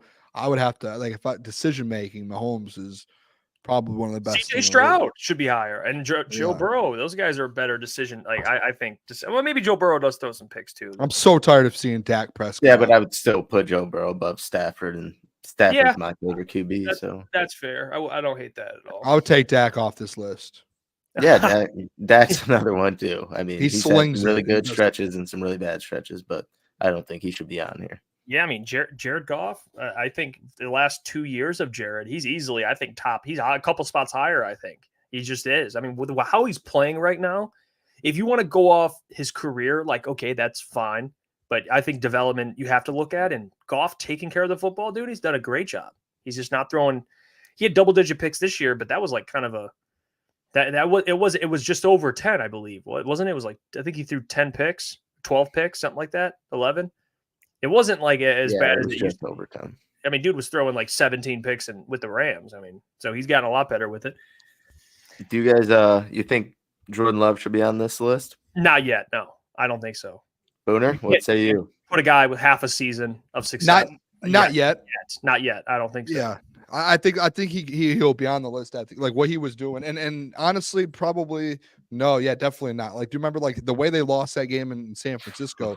He threw that pick. Like that was like one of the worst decisions of all time. Like game-winning drive, and he throws the ball over the middle, like 2 defenders just standing there. Yeah. So like, that's one he has to wait on. Well, the last one, before we move on, I'll just ask you pocket presence. You mentioned how Jared looks like a baby deer. In the pocket, baby giraffe, I think the word you used.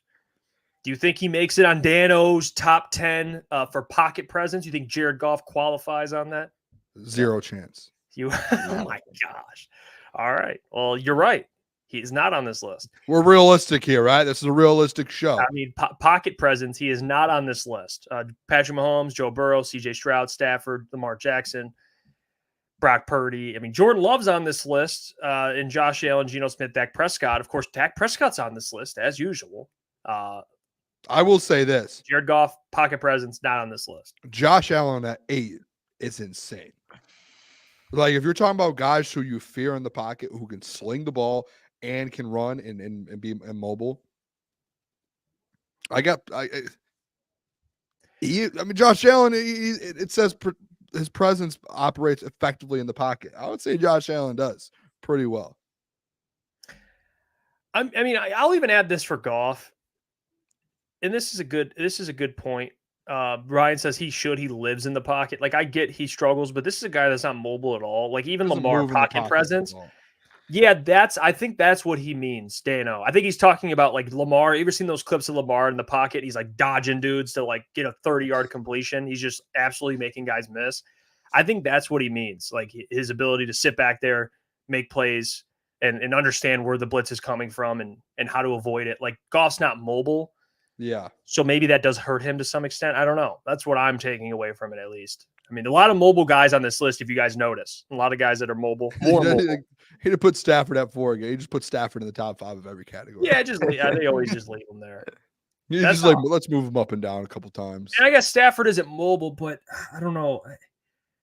But like to that point with Stafford, all right. So if you want to have the argument, his arm is like his arm's scary. Again, then why is Josh Allen at 8? Because Josh Allen's arm now, like obviously I know Stafford, but I'm like, I mean Brock Purdy.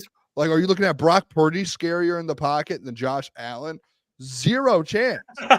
No chance. Yeah, Like- and I think it's weird to leave Aaron Rodgers off here too. I mean, given the first 4 players, and then like you said, Brock Purdy, kind of like stationary guys. I think you leave Aaron Rodgers in the pocket too long, you're gonna get burnt too. So Yeah, I mean that's fair too. Dak Prescott on the list once again. I mean, this guy just stayed. Like, it's yeah, he just stays. I thought there was another one. Dude, just I'm so absolutely. tired of hearing about Dak Prescott. Yeah, he's To be got fair- to be.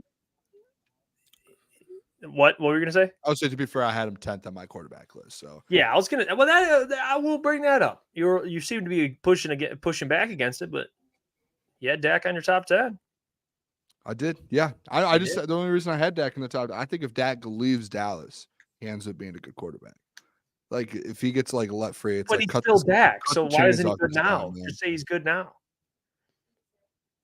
No, I think he is a good quarterback. I don't think he's a bad quarterback, but like a lot of those things, he's above guys that I think that's like, why is he above some of these guys? Like he's in the top 8 in like all these categories.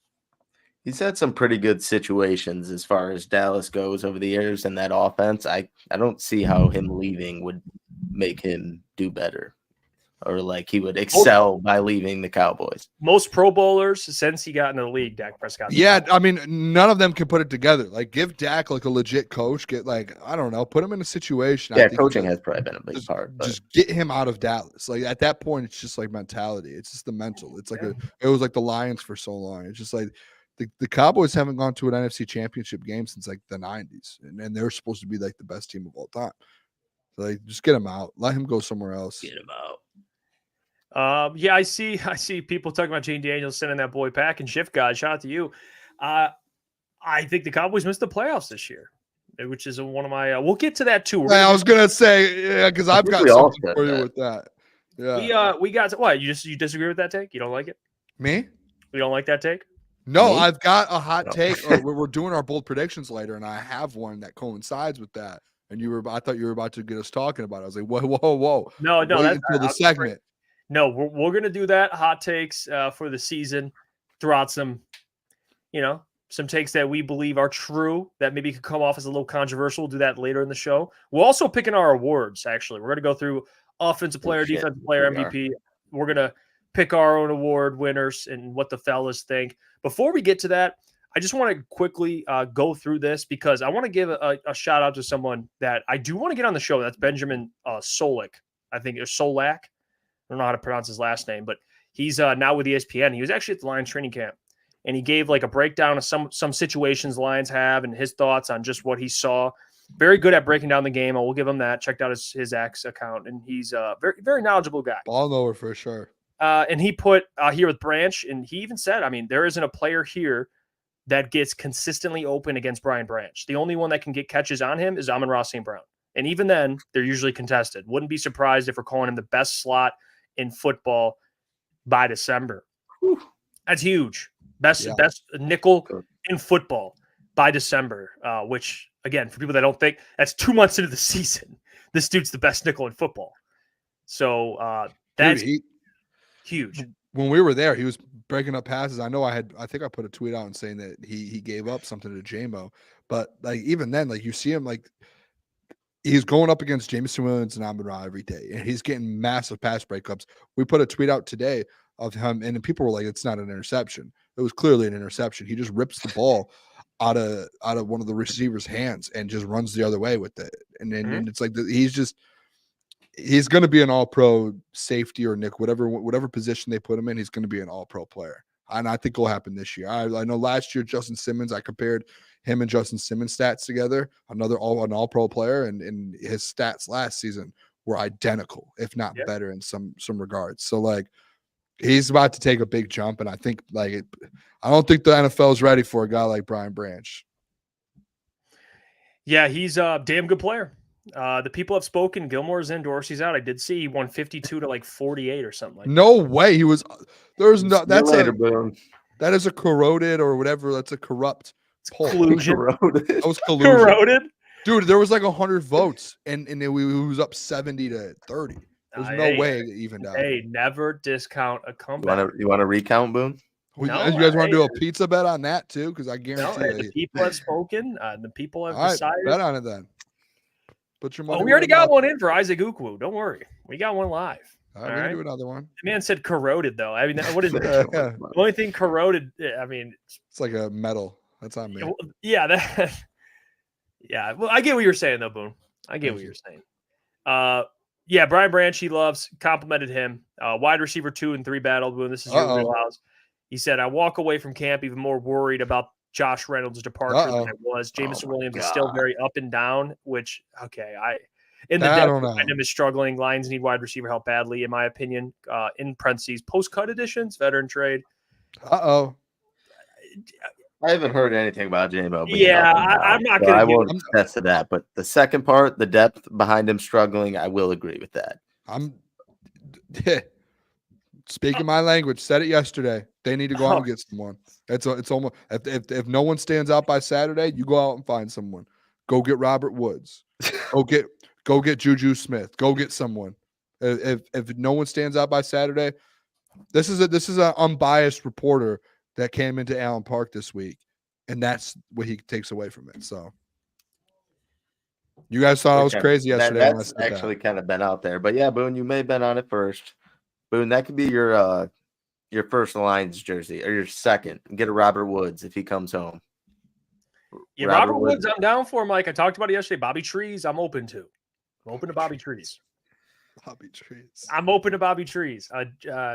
Juju Smith-Schuster, no. Michael Thomas, no. Not can't guard Mike. Yep, I understand. I'm assuming he can be guarded now, Mike. I'm assuming he can be guarded now. I think he's past that. He's fair. He's swinging at teammates. I don't need Michael Thomas scrapping with anybody else. Guarded by a couple knee braces, few casts. Who knows? His knees are corroded. I'll tell you that. His knees are absolutely corroded. I don't want that. His ankles, actually. But yeah, he mentioned the wide receiver battle, Boone. We talked about it. We know how you feel. I'm with Mike, though. I don't agree with the JMO thing. I haven't seen anything. Yeah, I don't either. But I will give him the wide receiver 2 and 3. I would say that should be 3 and 4. That's probably where you're concerned. But regardless, I agree. Jack Campbell, he says rookie linebacker Jack Campbell was linebacker 3 last year. This year, he's the Mike and doesn't leave the field.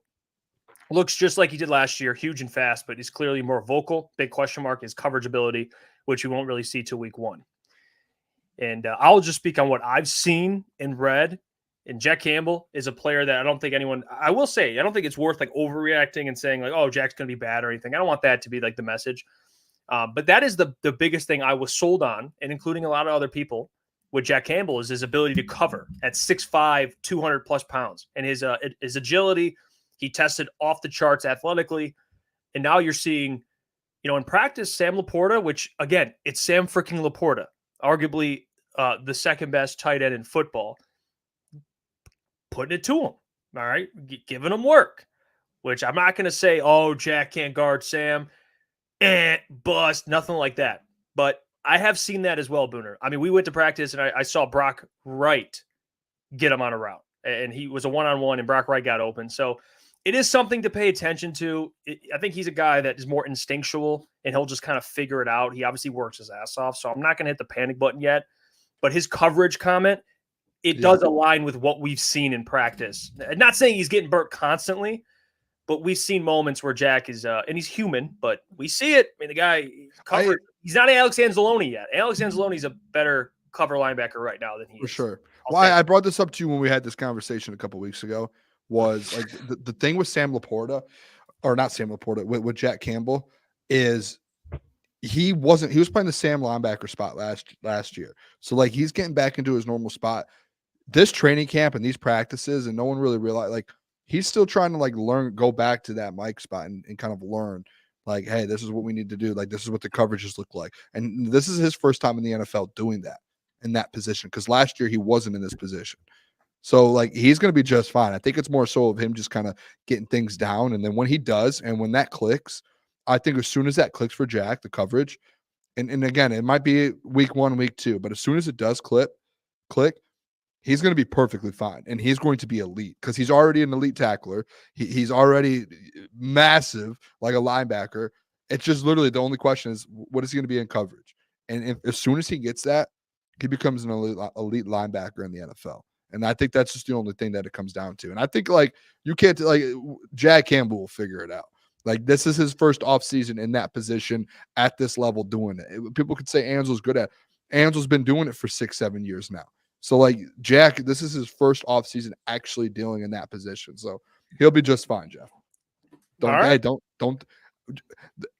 I should get like 2 or 3 passes for you when I say, hey, this is going to be fine. You can't worry about it. And you have to be like, all right, trust Booner. Check. I trust. Hey, he's my number one breakout player. He was and still is. We had the same guy. I'm gonna stick with the faith. Okay. I see Jeff Olson was in the chat. He said you guys were sold lies. He was never great in coverage. I know 2 things. One, he had a knack for the football at Iowa, which Iowa and their defense, we understand that. But also athletically, he did test off the charts. Like his RAS score was like damn near perfect.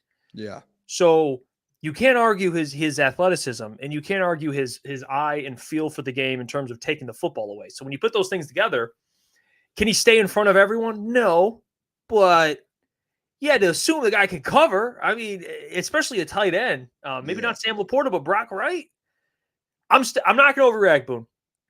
I'm gonna stay like I always been with Jack, and I have faith. So I'm not gonna panic now. The dude, like Burning Issue says, he's a sociopath, and he's gonna leave dead bodies all over the field. That's a little aggressive, but he is. I get what he's saying. All right. I'm gonna stay the course here. And he also has 2 more things. Sneaky. He wanted to put someone that impressed him. Brandon Joseph, a guy that I loved a lot. From Northwestern. And then I think he was at Northwestern, and then he went to Notre Dame. And he talk about knack for the football. Dude takes the football away, very instinctual. He expects him to make the 53-man roster, back up Kirby Joseph. There's nothing much to add there. Big Brandon Joseph podcast. All right, we like Brandon Joseph. Gibbs, he writes, injured today, but healthy yesterday. He gets reps with the wide receivers on many pass catching drills. I'd wager his snaps and slot in slot rate is going to jump this year, which we've seen. So great.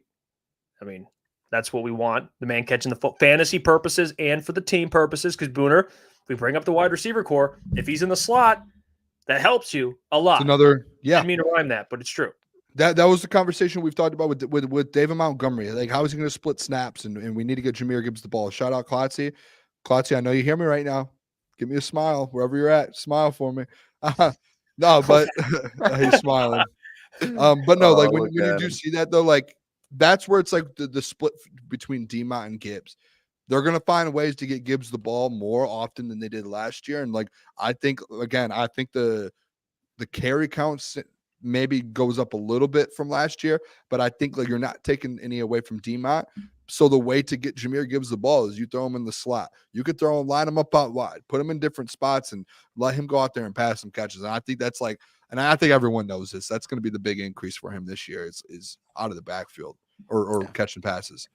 That's like the biggest thing I've been clamoring for out of Gibbs is put him in passing situations that make sense and where he can get some space and cook. And obviously, I have been kind of stressing on Goff throwing the ball in the dirt when, last year you've seen it off too often. And then down the stretch, they kind of builded up that connection a little bit. And I think the same goes for JMO. I think putting them in positions that, benefit their traits, JMO and Gibbs having that electric speed. I think that'll obviously help out, but Gibbs needs to get the ball more receiving. I've been clamoring for that. And I think you're finally going to see more of it.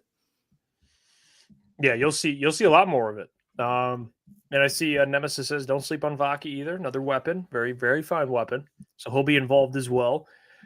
You guys want to do our NFL awards? We'll get to it. Let's give out our NFL awards because we'll go through MVP. I mean, I'm not going to go through every single NFL award. We're going to go through main ones. Our predictions. I have some of the lines here on BetUS I want to give to you guys when we go through each award. And I'll kind of show off who they have favorited as of right now. And we could just start with Coach of the Year. I think that's a fun one. We can start off with Coach of the Year. Right now, Jim Harbaugh is the favorite at plus 900. And then there's Matt LaFleur at plus 1,200. Raheem Morris, and I'll just show the list so you guys can see it. But let me put this up. All right, so here's the odds. Let me put this on the screen. So Jim Harbaugh comes in at the favorite. Matt LaFleur second. Raheem Morris, Shane Steichen, and Mike McDonald. Those are the top 5. So where are you guys at with Coach of the Year? And for those asking, Dan Campbell, plus 2,000. Where is he? He's around here. He's down on this list. Where is he? He was down there. You already had him. Okay, so At the yeah, bottom. he's yeah. I'm just I gonna don't know not what go to you're- him. You guys get it. It's like plus 2,000 or something like that. So he's not even considered a likely winner. But who are your guys' coach of the year this year? I've got a wild card. It's all you, man. My wild card, Cincinnati Bengals, Zach Taylor. That's going to be my pick for head coach of the year. He's at the bottom. He's plus 22,000 something. I just think with Joe Burrow back, they missed the playoffs last year. I think he brings them back. And if they end up making I think they win that division. If they win that division and they have 13 wins, Zach Taylor's going to be in the conversation for coach of the year. I think that's like and you can get the value you get with him at plus 2,000 and something, plus 2,500. He's like the same as Dan Campbell. I think that value is really, really good. So I'm going to go Zach Taylor. How is Matt Eberflus the favorite? I don't get that. But to be honest, I didn't look at these odds beforehand, but I picked Jim Harbaugh. I just think if the Chargers have a good year and they're a contending team and Jim kind of rights the ship and they're, sneaking around 500, a little bit above 500, I think it's Jim's award to lose at that point. I think the turnaround from that team and all the struggles that they've had and the miscoaching and whatnot, I think it's a good opportunity for Jim.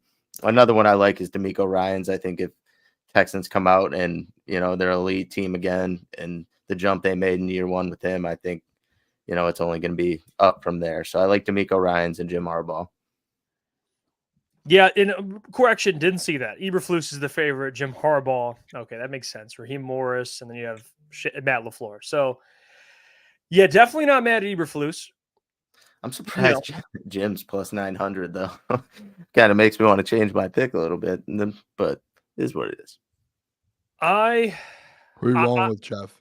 So for me, a coach that I like, I'm going to be honest, like if Jim was a little higher, I would like Jim because I do think it's possible if they win like 9 games, 9-8 or 10-7, whatever it is, with that roster, I think you can make an argument for Jim. So if I'm picking, I like Jim as coach of the year. I don't hate that at all. Another guy that I like with better odds would be Raheem Morris because if the Falcons win their division, I think he would have the narrative already in place. Like Kirk Cousins healthy. They have a team built to win their division. Justin Simmons is visiting. They sign him. They upgrade. Their defense is already pretty good. Offensively, we know what they have. I know we argue about Kyle Pitts, but in terms of coach of the year, I think Raheem Morris could, if given they win the division, I think that you could go with Raheem Morris at plus 1,000. So I like those. Will not say Shane Steichen, even though I love Shane Steichen, but it goes against my narrative about the division he's in. So can't say that. That's probably Klotz's pick. Yeah, I think that would be Klotz as well, plus 1,600. So I'll go with Raheem at plus 1,000. I'm going to write that down. Can I change mine to DeMeco? I mean, those were my two, but I didn't know Jim was the favorite. It's kind of whack. I think okay. So I'll say your pick is what? I'm going to write this down. I'm going to go DeMeco Ryans because I didn't know Jim was the favorite. I mean, I swear the last time we checked, he was like plus 1,600 or something. I don't know what the fuck. I would actually agree with you with Jim. Like if I'm picking. And I'll probably write that as my pick, but a sneaky one, I like Raheem Morris is like, if you want to make some money, he's a little better odds than what Jim, plus 100 more. So it is what, but if I'm picking, I'm going Jim Harbaugh. I think they win 8-9 games, and I think you can give them that. It'd be like the Brian Daboll thing. Didn't Brian win like 9? He went like 9-7-1, and he won Coach of the Year. So I don't know. There's a pathway for Jim there, but we'll move on. Coach of the Year. There you have it. For the next award, we can go to Offensive Player of the Year. Okay, Offensive Player of the Year. So, who do you guys think wins Offensive Player of the Year? And I'll show you the odds here. Right now, you have Christian McCaffrey, Tyreek Hill, Jamar Chase, CeeDee Lamb, Justin Jefferson. Those are all the guys that are heavier favorites. Bijan Robinson is plus 1,400. I'll go. CeeDee Lamb would be my choice. I think obviously Tyreek Hill was so close last year. I think he probably should have won it either way. Him and McCaffrey had amazing seasons. I think Tyreek Hill had it like for most of the year. He was the favorite, and then kind of Christian took it towards the end when he got injured. But I think like the way the Cowboys offense is built, they really don't have much there. And you've seen last year, Dak will get CD the ball. They don't really have a run game. They really don't have any. I mean, they have Brandon Cooks. They have Jake Ferguson as their other wide receivers options. But I think CD is going to see the ball even more than he did last year. And I think he's going to be put in a position to win this. But if I was to take someone else, I would just run it back with Tyreek. But I'm going CD. Yeah, I'm gonna go Tyreek Hill. I think Tyreek does what he did last year. And honestly, I think Tyreek almost gets 2,000 yards. Like if he stays healthy, he probably gets 2,000 yards this year. Like he should have did it last year. And obviously the injuries, and maybe he gets injured and he goes through that again. I just think with another year with Mike McDaniel, like another year with Tua, there's just no way Tyreek's gonna be Tyreek. And like if he's Tyreek again, they can't not give him the award. You have to give it to Tyreek Hill. So that's just where I'm at with it. I think he's the favorite, but I think like plus 800, you're getting your money's worth either way because it's such an easy pick. I'm actually gonna go with Mike. I had CeeDee Lamb just because of the situation he's in, and they don't win the running back room. Like, you kidding me, man? Brutal. I just the CeeDee Lamb thing. It's like he's not even at camp. Obviously, he has issues going on with Jerry Jones. I know he's a player, but like if I'm putting money on it today, I'm not touching CeeDee Lamb because why would I touch it? Like he might. What if he doesn't show up until week 2 or 3? Like what if he doesn't show up to? He will, but then what happens if he shows up and he missed all of camp and him and Dak aren't on the same page right away? Oh, they are. Just to me, there's just you say that. You guys say that, but like there's what's going on in Dallas is not like if I'm spending my money on a pick, why would I do it on the situation that's going on in Dallas right now? Real, like, come on now. Yeah, well, I would rather do it like a guy that had this an offense that a team that you expect to be pretty good, and you already seen the workload he's gotten with a team that had somewhat of a run game with Tony Pollard and expect to be good. Jeff, you think they're not going to make the playoffs? That's but Booner. They're going to go down try, and they're not going to give him CD in every game. Team, they're not going to give him offensive player of the year. It's not going to happen. I would rather put my money on Amon-Ra St. Brown, who's on a Super Bowl contending team and can go out there and get 1,800 yards this year. Like that's what I would rather do. Or Jamar Chase with Joe Burrow. It's to me, I would go CeeDee Lamb or Jamar Chase over Tyreek Hill. Just because of this year, I think you look at their situation. It's crazy. Tyreek Hill to me is always a guy that's going to put up yards. Like he's like a safe. I'm going to fade Christian McCaffrey because I think he probably gets hurt. If I'm being honest, it's just a feeling. He's going to get hurt. And Tyreek Hill, although he's good for 1,700 yards and he can get close to 2,000. I think you get to a point where you're just that guy and you just like it's like Mahomes with MVP. Like he'll win MVP this year. But I think there's players that like they'll get in that category, and you're just like, they reward someone else. Same thing I think with Tyreek Hill. Like he'll have 1,700 yards. If Jamar Chase gets the same amount of yards, they'll probably give it to Jamar Chase. So that's where I'm at. Like I think maybe Jamar Chase could be a guy that wins it, but that's where I'm going with it. CeeDee Lamb, I think they throw the fuck out of the ball, and he's going to get a ton of opportunities. And the games, you are right, Booner. They got to win. 10, 11 games, whatever. And they won't. But we'll see. I don't think they will, but I think in terms of like targets and opportunity, CeeDee Lamb is going to get a lot of those. So, and he doesn't have a Jalen Waddle next to him either. So I guess that kind of helps. Jalen Waddle really hurt Tyreek last year. That was tough. I mean, okay. Regardless, CeeDee Lamb, 1,800 yards left. Nothing from it. No, it's just CeeDee Lamb, 1,800 yards last year. So I think he does that exactly again. That's where I'm at with it. But we'll move on. You can have Tyreek Hill. That's fair. He might have another hamstring injury. Might get hurt. Never know. Then it's over. And the Dallas Cowboys wild is last year Tyreek Hill was plus 2,000 to win this award. Just shows how much it's changed in 1 year. Mm-hmm. Yeah, I saw St. Brown on there. I don't know. I think he's kind of a sneaky one, but I don't think he gets enough yards to win Offensive Player of the Year, in my opinion. All right, next award is of course NFL. This guy did Offensive Rookie of the Year. I know who you're picking. So next player, lock it in. Our next award, NFL Offensive Rookie of the Year. Okay. NFL Offensive Rookie of the Year. This one, I don't know why Caleb's favorited the most. He's plus 140. Jane Daniels comes in, second, plus 500. Marvin Harrison, plus 650. Give me Marvin Harrison Jr. That's where I'm going with it. No. Are you serious? What? Yeah. There's zero chance you just said that. I've been saying it for 2 months. Have you been listening to me? Have you been listening at all? I've been saying it the last 2 months with Lucas, actually. Are you just picking this one out of odds, or do you actually think that? No, I've been saying it. I think he gets 1,300 yards this year, minimum. Wow. So I think that will be enough to win Offensive Rookie of the Year. If he does do that, he probably will win it, but I'm still taking Caleb Williams. I think the weapons around him in Chicago, even if he struggles early on, I think he'll pick it up as the year goes on. And I think this award is much easier to win for a quarterback in this situation. But even though given Marvin Harrison's situation, he's immediately wide receiver 1 and with a good quarterback. So I could see it, but I'm still going Caleb Williams. Mm-hmm. You guys know where I'm going with this. The best player out of this draft class is going to be Jaden Daniels. He's going to show it right away. I think he went to a decent situation in Washington. Caleb, I think, is going to throw a handful of picks. He's going to struggle a little bit, even if they win. Marvin Harrison, I think he has a good rookie year, but I think Jaden Daniels is going to be the guy out of this whole draft class that stands out, and people are going to be like, "Oh, this dude's legit. Like, he is legit." I'm going Jaden Daniels.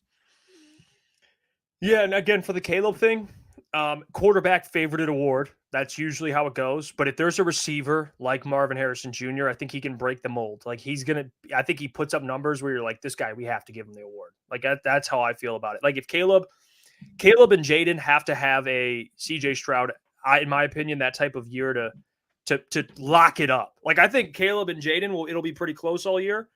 And I just think Marvin Harrison Jr.'s year, like Kyler Murray, what he can do is feed a number 1 wide receiver. No doubt. He can do that. He did that with D-Hop. I think he does it with Marvin Harrison Jr. So that's where I'm at with it. And honestly, it shouldn't, if you have Marvin Harrison Jr. winning Offensive Rookie of the Year, it shouldn't change anything how you feel about the quarterbacks. Like, they're still going to be good players. But Marvin Harrison Jr. is just like easily a Hall of Fame player. Like, he's going to be in the Hall of Fame one day. That's my take on him. But regardless. Well, 2024. I don't know. You have to ask him. I mean, I don't. Yes, I would assume he's a quarterback. I don't know what more you want me to say there. Okay, I don't know. That's ridiculous, Hugh. But it's out of pocket, Hugh. We'll move on. I see people talking about Keon Coleman. I don't know about that one. I think he has a good rookie year. I just don't think he gets enough to win Offensive Rookie of the Year. Yeah, me too. I think he has a solid year. Obviously, kind of eclipses everyone in that lineup, ends up being the wide receiver 1, maybe towards mid-season, end of the year, but I don't think he's winning this award. No way. Yeah, I don't know. He would have to put up, again, that type of production for like Marvin Harrison Jr. He's got to put up 1,300 yards, and he's in the combo. But we'll see. Okay, so we'll move on here. You guys are going with quarterbacks. I got Marvin Harrison Jr. The next award, Defensive Player of the Year. Easy. This is the easiest one. You see it. Where is he at? Plus 1,200. Our guy, the Honolulu Blue, Aiden Hutchinson, Defensive Player of the Year. 2024 is going to win. I've been pushing this narrative, and it's all over Twitter. Every time I see an Aiden Hutchinson, just Defensive Player of the Year 2024, Defensive Player of the Year 2024. Aiden Hutchinson will win it. I'm a big TJ Watt fan. I saw a ball don't lie. Nope, this is the year that Aiden Hutchinson goes, I'm going to be the guy. I'm going to take the next step, and I'm going to be the best defensive player in the entire NFL. He's going to get multiple interceptions, forced fumbles, sacks. He's going to at least have 17 sacks this year. 17, 15 plus. This man easily is going to win it. You're going to see it. Hey, this is Aiden Hutchinson's coming out party this year. Watch this. Just watch. Watch and learn. He's been consistent. He's been preaching about that. Mike, yeah, I know. Mike, you know what I kind of like here? Let me put this on screen. I'm looking at Max Crosby. I'm not going to lie. I'm looking at Max Crosby. So on my pick, I wrote down Aiden Hutchinson for the same reason as Booner has spoke about. But I have a weird feeling that no matter what, this award is going to Micah Parsons. I think he's had like a few consecutive seasons where he could have won this award and he hasn't. So I think this is the year that he finally gets it done. But I still am picking Aiden Hutchinson. But I think at the end of the day, Micah might get it. So you're going with Aiden. Yeah. But I think Micah Parsons wins it. Okay. And the odds too. I mean, plus 1,200 for Aiden. Yeah. That's great odds for him. I mean, Micah plus 500, not really worth it, but I don't know. They've been pushing that agenda, so I feel like this is the year. Hutch is going to win Defensive Player of the Year. There's no ifs, ands, or buts. Let's go, Jeff, Boone. you might as well take away whoever you said. I don't even remember who you said because I blacked out. It's Aiden Hutchinson. I said Hutch, but I said I think Micah wins it. I think they've been pushing that agenda. Well, I'll say Max Crosby because I think Christian Wilkins they signed. He's got some help in the middle. I think you're going to see that type of season from Max where he's in that conversation too. And I like him at plus 700. So I'm going to go with Max Crosby. A very good point here, the Purple Prince. So the fellas are just pushing the narrative that the Cowboys are going to have the Offensive Player of the Year and the Defensive Player of the Year on their team. Well, you guys might as well do Dak. Well, I said Hutch, but I think they give it to Micah. But I'm 100%. So you think Micah wins it? You think they gave it to him? So you're locking in Micah. So you guys both think Micah and CeeDee Lamb. Jeff said Max Crosby. You were locked in, dude. You weren't even listening to what I said either. I black out. I know. He forgot I said Marvin Harrison Jr. Rookie of the Year. I mean, I've been saying that for 2 months now. But Max Crosby. I can't get a grip on you, Jeff. Sometimes this day you're talking Caleb Williams. Now you're talking Marvin Harrison. You got to pick one and stick with it. All right. I will admit I was thrown off by that whole Marvin Harrison. I thought you were trolling there for a little bit, Jeff. I know you talked about it before, but I didn't know you were like, he's going to be the best rookie out of everyone. I thought it was just this guy's going to have a year. Watch out. I swear to gosh. I said offensive rookie. I think Marvin Harrison Jr. has a situation he's going to just get fed by a quarterback that's been in the league. Like I'm on a boat by myself over here. You didn't you say the other day that Caleb's going to struggle a little bit like everyone does in his rookie year? That's like normal. Yeah, but I never pumped Caleb Williams up. Jane Daniels going to do the same thing. They're both not struggling. Okay. Well, just a dog off rip, Boone. Yeah, absolute dog. Okay, now he's trolling. Over there. I respect that. I remember the other day when you guys trolled me and I just absolutely lost it. Welcome to my life now, Jeff. Well, no, I didn't. You're throwing narratives out there that is just not even true. I mean, I didn't say he'd be the best rookie in the entire draft. All right. I was just saying we've heard Micah's name, we've heard CeeDee's name. Now I guess when we do MVP, we're going to hear Dak's name. No, I said CeeDee Lamb I like for offensive player of the year because of his situation. Jamar Chase, another one. Those two, those are the guys to me. But anyway, Max Crosby I'm going with. Sorry. Going with Max Crosby. That's where I'm at. You going with Aiden? Mike's going with Aiden, but also Micah is going to win. Just Aiden.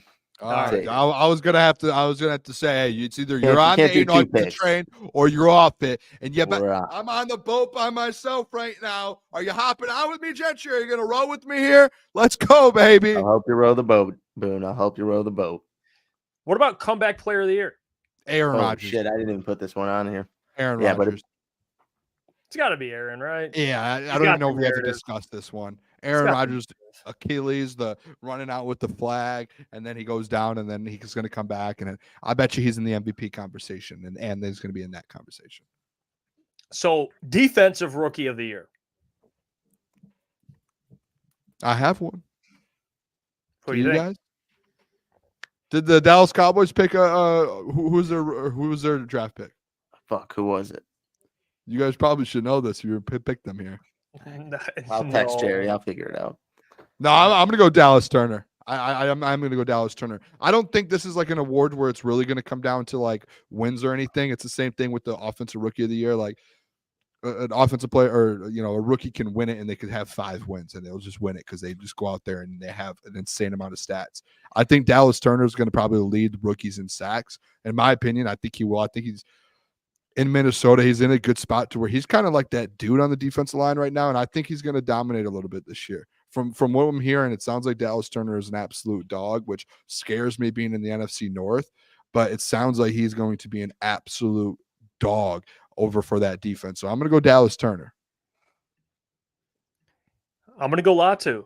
I think Latu wins defensive rookie of the year. He was my one of my favorite players in the draft, and What? I said you've been consistent with that.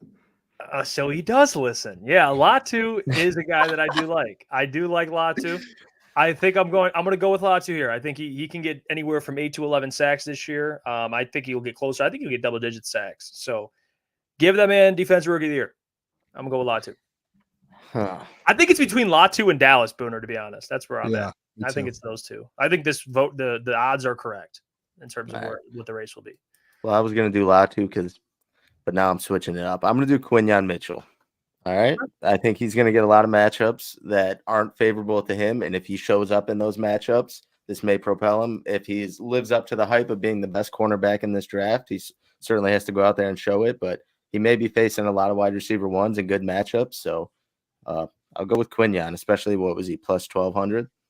Yeah. I mean, Ennis Rakestraw plus 5,000. Could I interest you? Nope. Could I interest you? I mean, you even have Mike Sanders still plus 3,300. Oh, you got Mikey. Darius Robinson plus 2,800 and Taron Arnold's plus 1,200. So he's on here as well. But yeah, we'll go to the next one. MVP. I think there's a lack in this award. Yeah, I do too. I think Patrick Mahomes didn't get it last year. Lamar obviously got it. I think Patrick Mahomes now with the weapons that he has, I don't think there's a question. And I'm a Josh Allen guy. I think Josh Allen eventually will get one. I just don't think this is the year for Josh Allen. I think this is a Patrick Mahomes, like he's going to be, this is the narrative. And I'm starting to I do this every year. I start to play a story in my head. When they say like the NFL is a script, I'm like, all right, how would I write the script?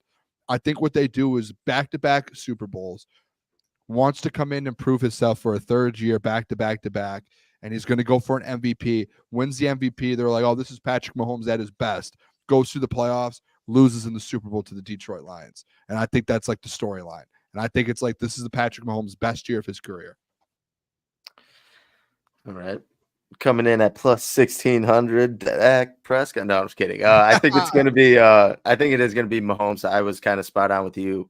He's finally got some weapons, and obviously not winning it last year. I think he goes out and has one of the best years of his career. But I'm going to, like, if I pick someone behind him, I think Joe Burrow or CJ Stroud would be one of the guys. But I think Mahomes, like you said, kind of wraps this one up. But I was surprised. Honestly, I thought you were going to say Josh Allen. I wasn't expecting a Patrick Mahomes. I've ran into this thing with Patrick Mahomes. I think I've told you guys about this before. I always underestimate Patrick Mahomes and the Chiefs. I've done it for years now. And at the end of last season, I decided I no longer will do that. I'm going to start thinking realistically, and I'm going to start thinking with my brain. And Patrick Mahomes is probably going to have a career year. Yeah, is there someone that you would pick? All right. Pick on this list aside from Mahomes. Who are you taking? Me? Yeah, Josh Allen Mahomes off the list. Mahomes. Josh Allen. There. MVP aside from Mahomes. Josh Allen. Okay. All right, that's expected. If I had to give you one, Mike, besides Patrick Mahomes, I like CJ Stroud a lot because I think CJ Stroud, you could see one of those jumps to where he goes from 22 passing touchdowns to like 38 or like 35. You know, I could see him just throwing a bunch of TDs this year, and they're going to win a lot. They're going to win a lot of games. So I like CJ Stroud a lot. I saw him on that list. He had pretty good odds. I mean, like plus 850. Joe Burrow, I don't mind at all.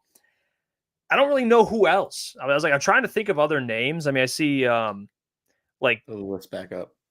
Yeah, I'll apparently put it up so we can see. I'll show the people here. Bro's looking at the list by himself.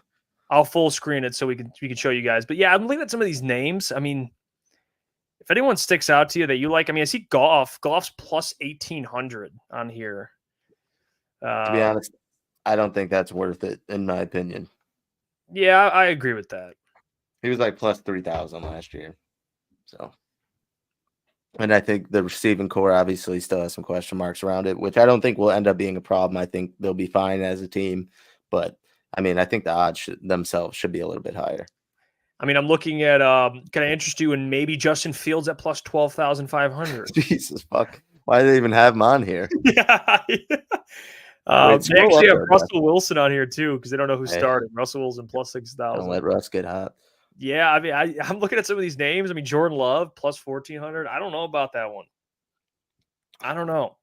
What about? I've been kind of preaching this too. the Eagles having their bounce back year. What if Jalen Hurts goes out there and shows out? I don't mind Obviously, that. he actually throws some touchdowns and doesn't throw an ass ton of picks. Their coaching staff figures it the hell out, which I don't know if they will. Actually, but you know what, I'm Mike? hoping so. I like that. I like Jalen Jalen Hurts? Hurts. Yeah, I don't Jalen mind Hurts. the Jalen Hurts thing. I don't. I think he's going to be back to hate normal that. form this year. If I not don't hate better. that. He was in the mix with what year Alright. was it? That was the year he made the Super Bowl. I don't know who won it that year. That was 2 years ago. Remember, we did the pregame show a bunch, and I kept saying Jalen Hurts, Jalen Hurts, Jalen Hurts.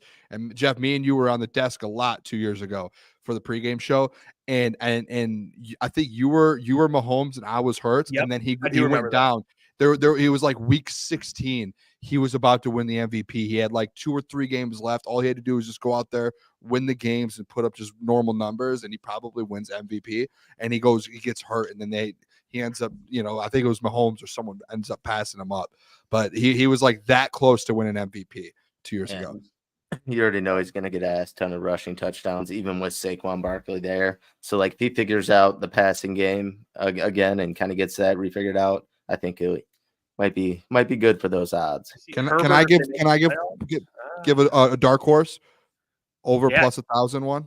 I've got plus 1,800. I know we don't like the guy. This guy is he won back-to-back MVPs before he got hurt. Aaron Rodgers. You have to consider him. As low as he is on the list, value-wise, when we're talking, they win the division. When I'm just saying, value-wise. We got him, Mike. We got his You guys gonna let me talk? Are you guys gonna let me talk? Nope. All right, you can talk. All right. We got his ass. I think, again, my second pick would be Josh Allen outside of Patrick Mahomes. I'm just saying value pick, value-wise. Gentry, when we're talking gambling, you know how big value is. If we're talking about a little bit of sprinkle, especially if I think Josh Allen does, say Josh Allen doesn't, and say somehow the Jets do go win that division, I think Aaron Rodgers will always, the way he takes care of the ball and the amount of yards he throws for, he will always be in that conversation. In the amount of games they win? If they do win those games, then yes, he will be in that conversation. And win that division. Think at plus 1,800, that's very good value. Because pull it back up real quick. Who are other guys around him? Like Dak Prescott, Brock Purdy is ahead of him, Justin Herbert. I think I would rather trust Aaron Rodgers. I don't know. That's just me. He's won how many MVPs? Like if he's healthy, he's like the age doesn't really matter. He's gonna always sling the rock. He always will put numbers up. Don't hate it. Yeah. Doesn't fit the narrative, but I guess sometimes you have to be honest. Hey, well, we've having a lot of. I had the CeeDee Lamb take with Offensive Player of the Year. It didn't fit the narrative, but you're just being honest. Cowboys fans. Yeah, I guess. You guys are. It's crazy. Yeah, I guess we're. I guess Booner's a Jets fan now, which is interesting. We're now a Cowboys podcast. No, we're not. I don't mind that. I saw Justin Herbert to make the playoffs. I don't think Justin Herbert always has the numbers. That's the thing. But I don't know if losing the wide receivers he lost, he'll have like 40 TDs, like he had a couple years ago. I will say this. If they end up, those receivers end up working out in Los Angeles with Harbaugh, the future looks bright in LA for them. Oh, yeah, Jim Harbaugh, yeah, he can coach. I mean, they're going to win like 8 games at the 7 games at the minimum, I think. Yeah. Because that's their only question mark on that team is receivers right now. And if some of those guys like Quentin Johnson ends up working out, Ladd McConkey ends up being what people think, and they actually get some good weapons around him, it's scary. Like with Harbaugh, that's a scary team. It is. Someone to keep an eye on. Put your questions in the chat. I want to save. We're going to do a segment about just takes for the season. Let's do it tomorrow. We get Klotz back. We'll do that. I've got some good ones for you guys. Yeah, we'll save that for tomorrow. So tune in tomorrow. We'll give our takes for the season, some surprising takes, predictions, all that stuff. Tyler says Nick Chubb, 2024 Comeback Player of the Year MVP candidate. MVP, no. Comeback Player of the Year, Tyler, I can get with that. He's going to come back probably a quarter into the season. If he just absolutely tears it up and gets like 100 yards a game, damn near, and he's just playing well. Browns are winning. I can see Chubb being Comeback Player of the Year as well. What week does he come back? I think there's a chance he comes back week in the beginning of the year. I could be wrong. If he plays the whole year, that's some pretty good value. But if he's starting halfway in and then you got Joe Burrow and Aaron Rodgers in front of you, I don't really like your chances. But if he plays week 1, maybe. On the way back from Nashville, Klotz was doing his fantasy draft, and he was thinking about taking Nick Chubb, and I was doing some research. We were in the car looking at his return, and a lot of Browns media, they were putting out that he could miss like a couple games just to start. So I don't know. We're not in Cleveland. I haven't spoken to media, so I don't know. But what I've read is he could miss a couple games just to get worked back. I don't know, but we'll see. If he starts off at the beginning, he's for sure going to be in contention to win that award. But For sure. we'll see. Let's see. JT Olson, mailbag. You guys interested in doing a pick'em league versus the spread? I'd love to see how your gambling knowledge stacks up. Well, you don't want to hear from me. You don't want to hear. We probably, I think on Fridays we'll probably do picks, and we'll probably do them versus the spread. I think we all of us here on our show have used to do that for our pregame show last year, and we actually kept track of records. So I think we are going to do that. If there's like a league you want us to join, I think me and Gentry will join for sure. Yeah, I'll join up. But we will on pregame shows and Fridays. We will do our own picking segment and pick against the spread for all around the NFL. So I'm pumped for that, boys. We definitely got to keep track the whole time. I want to see from week 1 to week 17 who finishes on top. Because I think we did it for the pregame last year. I just don't know if we had a final record of everything. Yeah, I think we kind of got lost in sauce, but you know what? We'll be better. We'll be better. Like that. Lost in the sauce. So, Ball Don't Lie, who is actually Etienne, by the way, and check out his new show. He's coming out. He's coming out with a show tonight. He's going to be talking some ball. Shout out to Etienne. He's doing great stuff. So even though if you're not a Rams fan, go listen to Etienne's stuff. Well, let's go, Etienne. I didn't know that was him. That comment made me laugh at first, but it was funny. Maybe we have to shoot the wrench. I will say this, and this is kind of, I didn't tell you about this, Mike, but I want your thoughts on this. And me and Booner talked about this. I'm not going to do it right now, Etienne, but I do want to give some people. We're going to select them. You can either, if you're interested, DM us and we'll evaluate everything. We're going to talk. I want to have a couple moderators by the start of the season. If you can handle banning spammers, when you see those during the stream, making polls when we ask, you can do that as well. If we want to pull up and if you want to put it up, just be more a part of the show.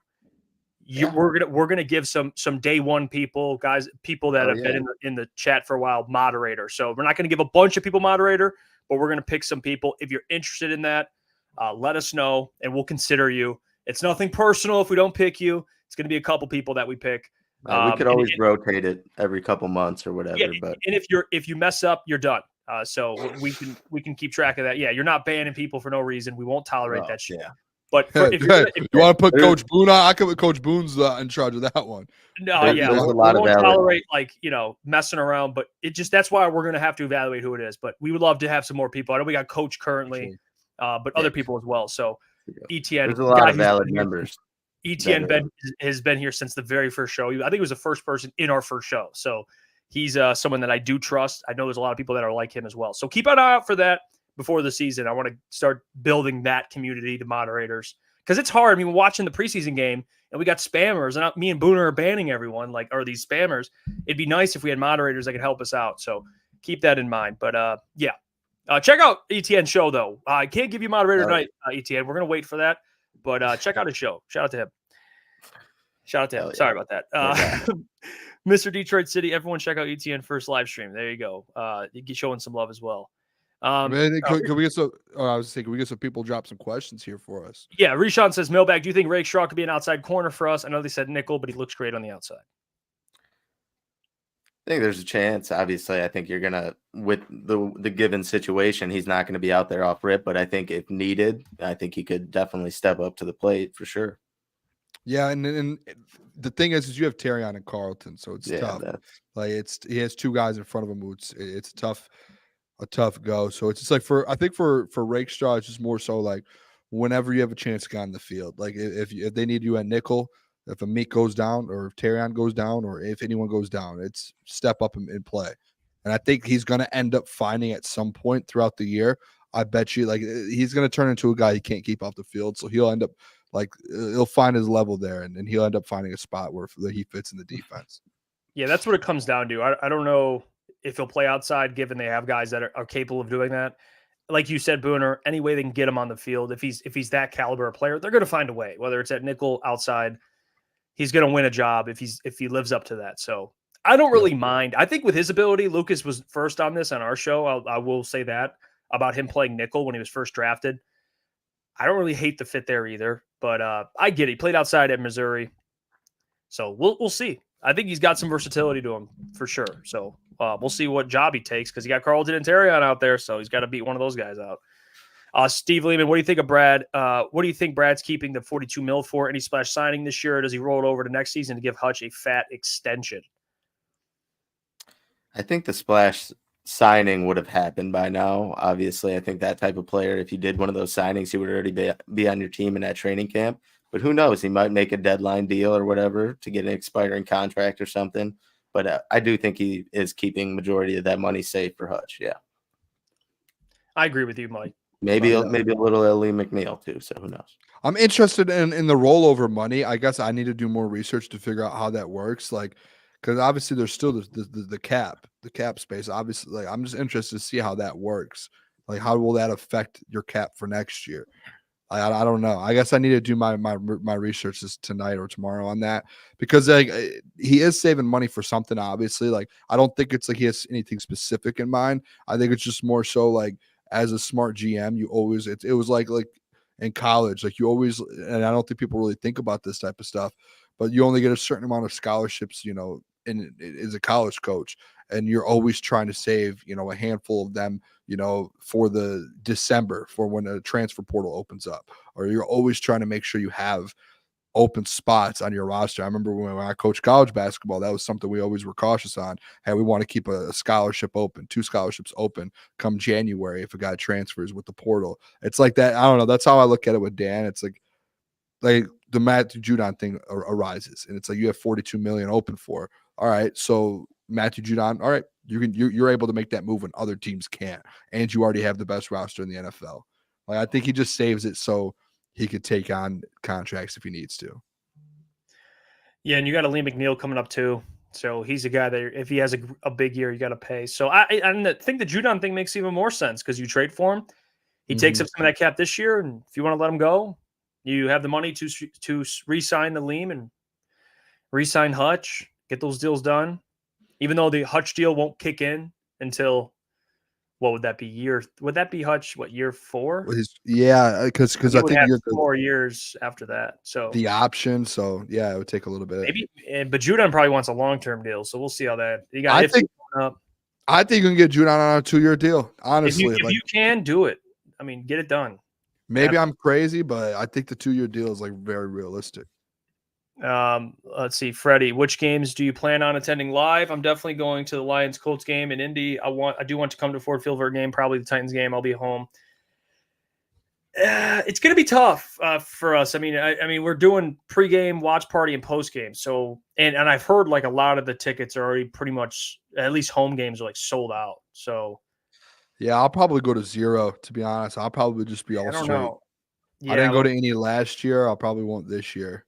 But we'll be doing events, Freddie. So if you're in town, like you can always. Yeah. We'll be doing a bunch of events. So any home games, we're going to be doing events for home and away games. So anytime you're in town, come to those. Everyone.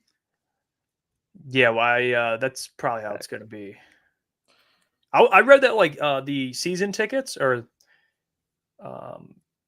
the holding the 16,000. Yeah, it's insane, dude. It's wild. Can't believe it. Mr. Detroit City mailbag, did Matthew Stafford get new teeth? I swear they look super white and different in his recent interview. Dude's got veneers, giant veneers. Have you seen that clip? Yeah, he does. He for sure does. Oh my god, he had them like last year, like when he came to Detroit. So, but yeah, I did. That was a good interview too. Pardon my take. That was really good. And to Stafford, I know there was some hate for him too, and maybe we could do it as a segment tomorrow or coming up. But like the video, like he was like he was honest, like he knew what he was coming in. He was like, I knew what, like I've been in Detroit for so long, I know like what the fans were going to be like. I expected that. I did not care anything. And then they were like, then this is where some Lions fans were a little taken aback. It looked like on Twitter when he was asked like, were you rooting for them after? And he was like, no, I'm not rooting for anyone. Like, I'm a Stafford. You guys already know how I feel about Matthew Stafford. Like, no one should be mad about that. If you're not on a team anymore, whether you were there or not in the past, like, yeah, he probably in the back of his mind, he's probably like, yeah, I hope Detroit's successful, like the fans and everything. But I don't think he's like I think that was fine for him to answer like that. I don't think that was anything crazy. Well, no matter what he believes, he won't say that on a podcast. He's not going to be like, I root for them, like as an maybe NFL player, I'm not doing that. yeah, maybe at home with his wife, he's like, I'd like to see Detroit make a Super Bowl, but he's not going to go on a pod and be like, yeah, I was hoping they'd win a Super Bowl. Like he doesn't get the fuck. He's a Ram now. Doesn't give a damn about any of that stuff. Respect too. Again, he will all-time great in Detroit, whether he won or not. Those years were. I looked at it the other day, or I looked at his stats the other day. He played like 7 straight years or something, 16 games every year. Like that's, and as much as he got hit and injured, that's crazy. I didn't realize that. Burning Issue says, say Levi Hutch and Aleem go off this season. Do the Lions let Levi walk? They can't keep everyone right. Well, if Levi Hutch and Aleem go off, you got a pretty good defensive line. Yeah. I mean, so I hope that happens. I don't know. Levi, I don't know what he would command. I mean, he would have 1 year. I don't really know what that would look like. I think Brad would figure it out. Yeah, because what is Levi going to command? The same as Aleem? Like, no. So I think you can get Levi on a pretty friendly deal. So I would say maybe he would return at that point. Yeah. So I'm sure he would. Maybe he would do like another 1 year. Yeah. Yeah, maybe a 1 or 2 year. Yeah, 1 year would be smart for him. If he has a good year, he'd have another good year and hit free agency, or 2 year, Get whatever. a big deal. Let's see. Marvin says, I don't know why people got so sensitive about that. If any Lions player got caught rooting for another team, he would be crucified in Detroit. Yeah, imagine like Jared said that, like the Rams. He was like, man, I just hope they win a Super Bowl. It's like, oh gosh.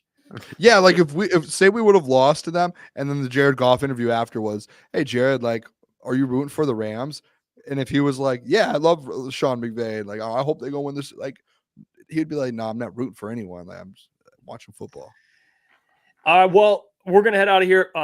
ETN, check out his show, man. Show him some support. He's been a day one here supporting us, so we want to show some love to ETN. Appreciate all you guys for tuning in.